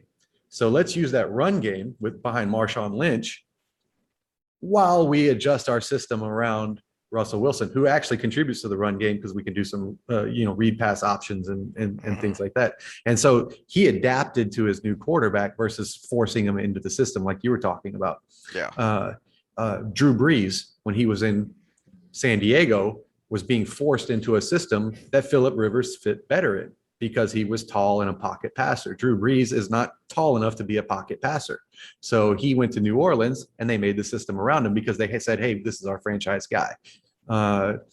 And so this is where the college coach actually has a little bit of an advantage, because they're used to the high turnover.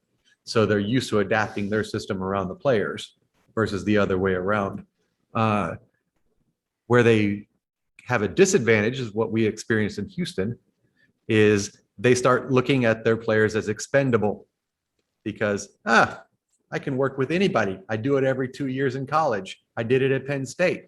And so they start treating their players like they're expendable and trading them off for nothing, like they did with D-Hop. And we'll feel the echoes of that for many years to come. Yeah, how's that working out for you? It's not working at all. That's why we hated the man. Not hated as in the person, hated the GM style and the coaching of the man. But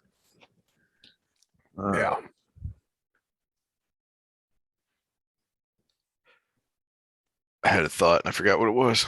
Yeah, me too. Oh, well, you brought up Breeze, and there is an element of luck to all this too, which you can't take away from even our previous conversations about society and culture and economics. But it's also what you do with that luck of where you end up. So Drew Brees is lucky he hurt his shoulder, because the two big openings there that year were New Orleans and Miami, and he wanted the Miami job. Mm-hmm. But the two quarterbacks Miami was looking at were, I don't know if you remember, Drew Brees and Dante Culpepper. Mm-hmm. Culpepper had hurt his knee, and Miami was concerned about bringing in a quarterback who had just hurt his throwing arm. So they decided, we'll go with the guy who hurt his knee because that's not going to affect his throwing. Mm-hmm. And Miami was still pretty dysfunctional at that time. Well, anybody who doesn't know your knee affects your throwing does not know how to throw a football. That but too, and a more mobile quarterback like Dante Culpepper. Mm-hmm. So they but went again, with Culpepper. they were trying to fit a system. They also Mm-hmm. went with the taller quarterback that could probably stand in the pocket. Yeah, Dante Culpepper, big guy, big arm, big guy but still fast guy. So they went that route. It's hard to blame Miami too much because it wasn't his knee problems that were the problem. He also loved the party, and he ended up in Miami. Yes. And players that love the party don't go to Miami. Not if you want to be successful. As someone who's trained professional athletes that have gone to Miami, they tend to have a downslide. In fact, not show up in time for their training camp and or their off-season training, and want to stick around a little too long. Miami and San Diego tend to have that effect on people. Funny how that works. So there is an element of luck, but it's also what you do with that luck. Drew Brees put in a ton of work, and there's, so to the extent that he is known as, and maybe statistically still is, the most accurate passer in, I remember watching a video. ESPN did this series, I can't remember what it's called, for a little while. It was Sports Science, I think it was when they first started Sports Science series. They put Drew Brees against an Olympic gold medal winning archer. Drew Brees was more accurate. Drew Brees hit dead on the bullseye more than the Olympic archer did. And a lot of that was down to work that he went in it, and it also helps when you have in a specific season. Drew Brees is the most accurate, 74%, but all time in their career, it's actually Deshaun Watson at 67.8, Drew Brees at 67.7. How many years is that for Watson? Watson, that this was 2017 to 2020. So if you're including 2017, it's 4 years. For Brees, it's 19 years. Yeah, that's a lot. Yeah. So we could still say time will tell, but he is one of the top two passers of all time, and in any given season, he is the top with almost 75%. So similar to what we were talking about before, beyond the luck, then you have to have those. You have to be able to cultivate relationships that are positively influencing rather than negatively influencing. So Drew Brees not only lucked into the New Orleans job instead of the Miami job, but he had Sean Payton, and they were able to cultivate a very good working relationship that enhanced each other. So Brees, not only that actually brought me to the point that I had kind of forgot when we went silent for a second there, is this, because we were talking about coaches too, trying to plug and play. One of the big problems with these high draft picks and this emphasis on the new guy and the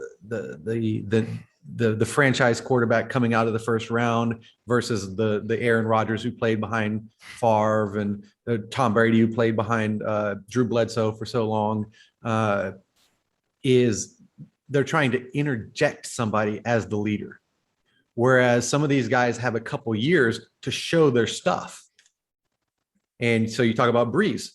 He was just coming back from a shoulder injury. You don't think the other players around him, the coaching staff, noticed how hard he was working to try to come back from that shoulder injury, plus learn the playbook, plus be what he was as an undersized quarterback, and how much practice time he put into his ladder drills, and being able to work with his linemen on their placement so he could make the passes. We're talking about a 6 foot quarterback, barely, you know. Yeah. Throwing through 6'4", 6'5" linemen. You can't see anything unless you work well with your linemen on where they're going to push their blocks. And so that quality came through. Whereas if you just take that guy in the first round and say, he's your leader, everybody's going to go, he's my leader. Okay. Because you're telling me he's my leader, or because he earned it. And that's the problem with this plug and play system based on contracts and stuff is they're throwing this guy in there to be the leader, and he may be worthy, but he doesn't have the time to prove it until he's either been beaten up or and ruined, or maybe makes it through the process. It's like training in CrossFit. You'll be successful if you live. It's part of the problem. And some of these coaches think they can just interject this guy and say, this is my guy. And the whole team's going, because you said so. Now, what you were talking about with Peyton is he already had the respect of the team. We have a guy coming in who just went through a lot and it showed some stuff, and probably had some other players that he knew from playing in San Diego for so long that could vouch for him. And so you got a different dynamic. Like you said, luck is part of it. He had a situation where he can come in and he already had some of that respect and he was earning it as he went. Whereas these young rookies that come in, it's like, this is going to be your guy. It's like, well, yeah. I mean, he was cool in college, but this is the pros, bro. And not everyone has that personality. One of the reasons Dak Prescott got a big contract is because the locker room loves him and has pretty much since he stepped in, because he's that kind of a guy. He's naturally able to take a leadership role and do it well by all accounts. But not everyone can do that. And I think leading by example plays a lot into it, because Peyton Manning is kind of an arrogant prick in a lot of ways, but no one could deny his work ethic when it came to his trade. He would have his wide receivers in that room working a lot more than they wanted to, but they hated it, but at the same time they respected it. Yeah. And you can hate somebody and respect them at the same time. So he had earned that respect. Tom Brady, he had 3 years to earn that respect, and then he got a shot and he came through. Yeah. And then as soon as you come through, boom, the team's behind you. And you're already going to know who he is, because even when he was the backup, he was there early every day watching film, because that's the kind of person he is. And you don't think he was developing friendships with the linemen, with the receiving core? Well, Wes Welker's the biggest example, because they were always working together. So all of those things play into, I'm going to work hard for that guy, not just for myself or for the team.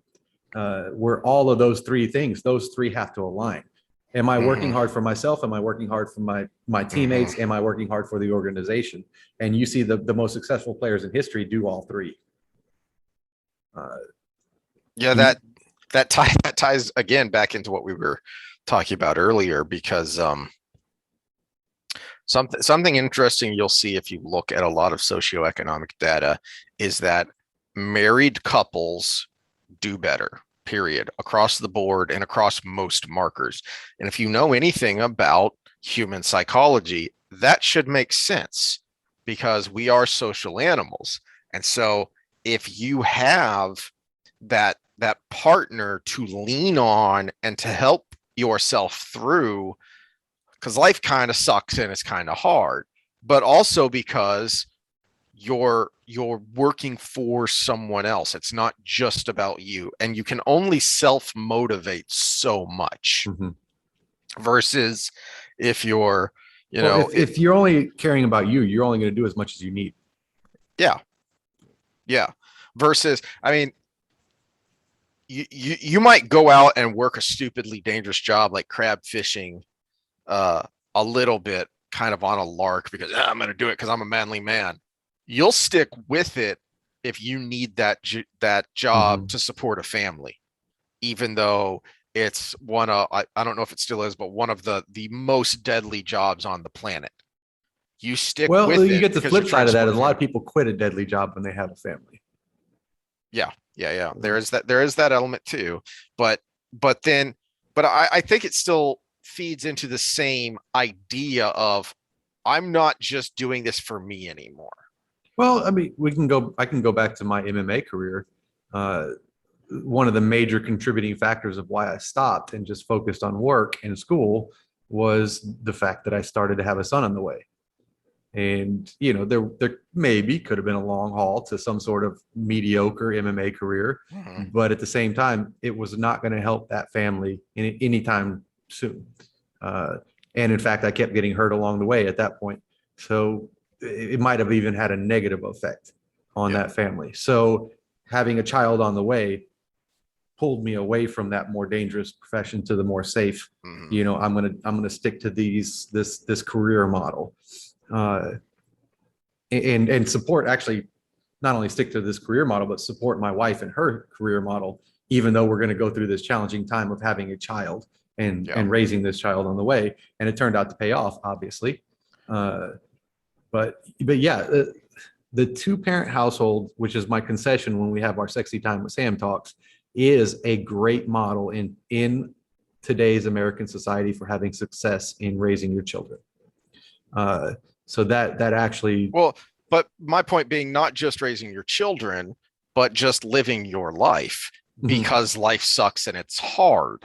So mhm, if you have, you know, it's the whole, you know, breaking the bundle of chopsticks thing is it's harder because you have that mutual support. mhm. So you have kind of a force multiplier there if you have that partner to lean on and help uh help make decisions, help navigate the ups and downs, even just psychologically having that crutch there, knowing Mhm. you have that support is a big deal.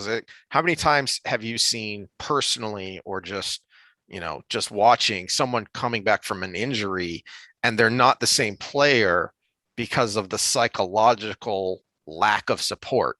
They Oh, have they have for that's half my yeah, job when I work with post yeah. rehab, uh, and I'm going to have to probably find some good people to do it for me. You know, Hmm. here in a little bit, because as of tomorrow, I should be out of this damn thing, and can start doing stuff at a limited basis. But eventually, I'm going to have to get under a bar at some point, Yeah. and I'm going to have to eventually work myself up to, there's going to be that sticky point because my ship popped at 255. Hmm. When I'm starting to get about 235, 245, and be a little gun shy, and if I feel anything, I'm gonna probably drop the lift. So someone's gonna have to help me pull me through. I mean, obviously it's gonna be me in the end. But I was listening to Gadsad interview Glenn Beck the other night. I don't know if you watched that since you watch more Glenn Hmm. Beck stuff, but it was on Sad's show, so I don't know if you missed it. But they were talking about mental issues and going to psychologists and psychiatrists. And what they both were talking about, concluding, was it didn't matter how much that person knew if they could not empathize with their patient at all and see through their eyes and see where they're coming from and relate to them on some degree, they're not even worth going to. And so that plays to the psychological edge. How can I feel what this person's feeling? And with a marriage, theoretically, you've reached a connection where you can almost predict the thoughts of that other person to some degree, where you can kind of feel what they're feeling to a greater degree of someone just you met off the street. Uh, and I think that's where you get that greater connection. And having that connection, to your point, their ultimate conclusion from their long conversation on it was, if you have that person that knows every psychology in the book but can't identify or empathize with you to one degree, it's better to just go to a friend and talk about it, or better to go to your spouse and just talk about it. It doesn't matter what they don't know or do know. Hmm. It's that Hmm. shoulder to lean on that was better. And again, theoretically, that should be the dynamic of your relationship if you Yeah. if you Yeah. commit to life with them. Eh, Crap. Who have I been listening to that has talked about this a lot? That the the woke regressive left don't actually practice what they preach. That if you look at uh, the successful, even if they lean heavily left, they still are in, for the most part, overwhelmingly married relationships with kids in suburbia, living the typical American values, even if they're preaching more radical left values. Well, I think that plays to the argument of a lot of this ideology is benefited by the affluence of the people spreading it because they can afford the consequences of the negative aspects of that ideology. So, defund the police, great example. So, suburban America can afford the negative effects of defunding inner city police because here in Friendswood, Texas, we have the highest per capita police force anywhere else, and we have almost zero crime. And when there is something that goes on, even a traffic stop, there's 5 cop cars there. So we can afford losing two of those 5. Whereas Fourth Ward, Houston, they lose 20% of their force. The crime rate's going to go up 20-30%. Yeah. So it's a testament to that. And yeah, and so one of the reasons we play and like sports is for the life lessons, because the overwhelming majority of us are never going to go pro. And that's part of the point of this discussion about draft busts and culture. Is one of the reasons that bad teams stay bad is because too often there's not a consequence. So unless you are just completely inept, it's pretty much impossible because of its popularity to lose money on an NFL team. Now, you may not be Jerry Jones or Robert Kraft, but you're not going to lose money unless you are just a complete moron because of just the sheer popularity and the limited market of those teams. And then you keep going down from the owner on down. A lot of the ways that these teams stay deficient is because you have front office and coaching staffs who aren't as interested in the organization's success as their own success. So a good example of this is Jason Bill Garrett. O'Brien. No, that, but is he working somewhere now? I think he's OC or quarterbacks coach for LSU or something. So, and that's what I was going to say. There's talks of him being the next LSU head coach. Oh, well, good for them. Well, he actually was a successful college coach, though. But there's such a limited universe of qualified coaching staff at the pro level, especially, but even if you expand it into the college level, that these guys get recycled. So Jason Garrett had an embarrassingly mediocre tenure as the head coach of the Dallas Cowboys, who hung on for way too long because Jerry liked him and thought of him as another son. But why did he need to adjust his style and his technique when he's got a cushy job? There are only so many. And even if he fails, even if he does eventually get let go, he's going to end up as a coordinator somewhere because there are only so many of these guys to go around. And as after the fact, we found out that so much of the success was Romo audibling at the line because the play that was called in was stupid. And he just ran his own show. We find out after the fact, but there are no consequences. So Now he's gone on to the Giants, and the Giants are having to deal with his terrible play calling because they've got a young quarterback who doesn't know how to audible out of his stupid calls, and Mhm. it just gets recycled. So if you don't have somebody that can come in and break that cycle to create a different, more positive culture, you're just going to perpetuate it. Yeah, well, and this is another know your role too, because some people are great at one aspect of the game and they're not at another. And I'm going to use Wade Phillips as an example. One of the best defensive coordinators we've seen in the last 20, 30 years. But he's failed every head coaching job he's ever had. Yeah. But he keeps getting a head coaching job because he goes back to being a defensive coordinator and excels. And then someone says, well, we can take that on and we can do it. Whereas I'm actually, the jury's still out because of all the crap left by Bill O'Brien, but I'm not too unimpressed with our new coach, Culley, here in Houston, because, and the big beef on him was he was not that great of a wide receiver coach. He was a mediocre offensive coordinator. And they're like, why did we hire him as the head coach? It must have been affirmative action. Da, da, da, da. And I don't care why, because he's actually showing to be a pretty good leader in that head coaching role. And he's letting his staff do their job. So any of the moderate success we've had in certain situations, which is not overall success, has been because he's done that and been a good leader in the process. So he might end up in the long run being a better head coach than he was in any of those other roles. Again, jury's still out because it's his first head coaching job. But I'm trying to think of who was another good example. Brian Billick, he was considered a good offensive coordinator, but he head coached one of the best defensive teams of all time in Baltimore.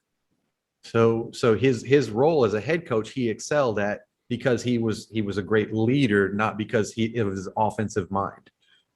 So knowing your role is a big thing, but then we get a great considered offensive mind goes into a role. Was the guy that was in Philly not that long ago, Chip Kelly. Mm-hmm. You know, he can score points. He can score points, and they still failed. They failed miserably. So, Or Charlie, what's his face? Because you mentioned Brady Quinn earlier. The offensive coordinator from the early years of New England, who brain farting on his name. Charlie Weiss. Weiss. Yeah. So he got a lot of shots because of that success with New England, and it was never able to replicate it as a head coach. Or Nick Saban, one of the greatest college coaches Doesn't ever, know how to coach pros. Went to the coach of the pros, and the big difference is college is highly dependent on recruiting, and the pros is highly dependent on building around players. And if you treat your players like they're three-year commodities, you can't build around. You can't revamp your team every 3 years in the pro because you got salary caps, you got GM issues, you've got loyalty issues. If you treat your players like that, they're not going to play hard. And that's where the problem we had with O'Brien, if he treated his players like that. And you all of a sudden have Hopkins, someone who was one of the hardest workers in the NFL, starting to jog routes every once in a while, and then just saying, I want out.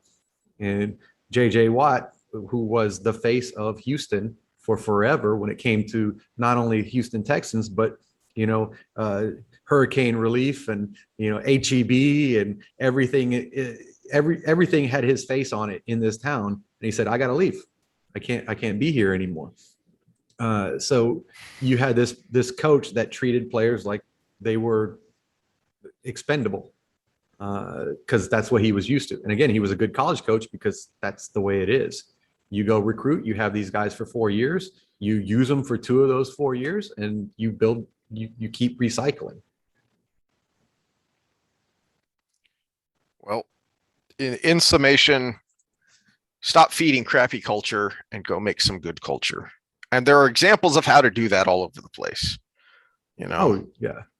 And, so, yeah, sports was our outlet for that, and thankfully it's starting to normalize again.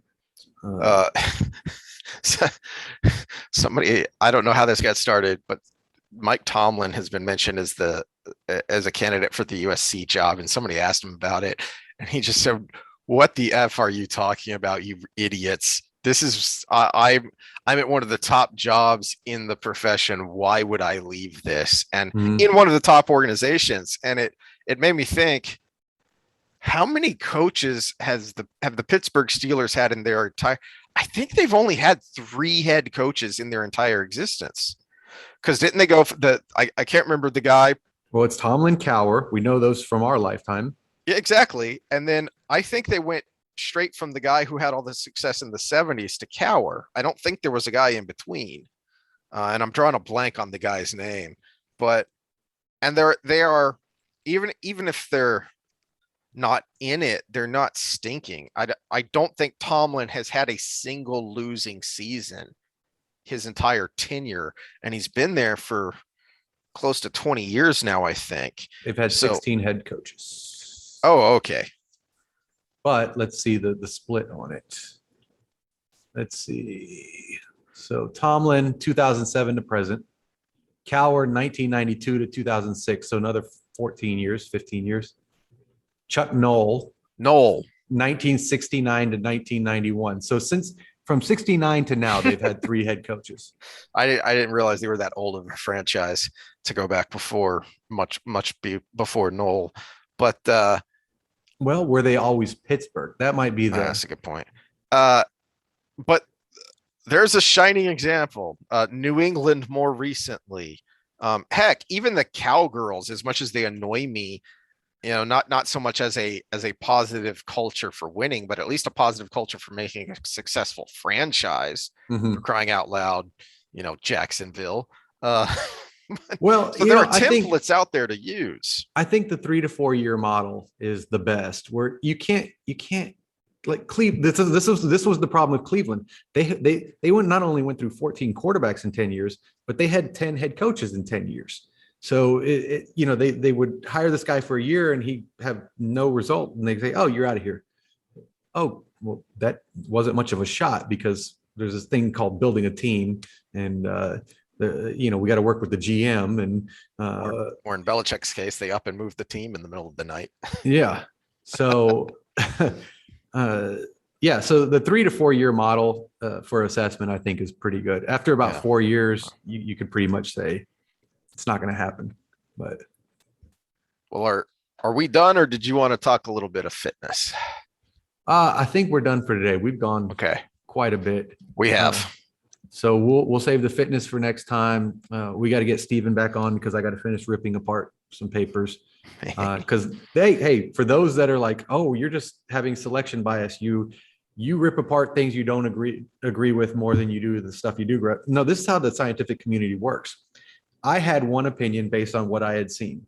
He brought something new towards me, and I brought something towards him. And so now it is actually our job to debate each other on the aspects we found problematic with what we presented each other. So if I go through this and I find a bunch of problematic stuff and he cannot rebut that's an issue. And if he finds problematic issues with what I presented him and I can't rebut it, then we're in this situation. So that's how this system works, and we got to have this open debate. That's how the system is supposed to work, anyway. It's how the system is supposed to work.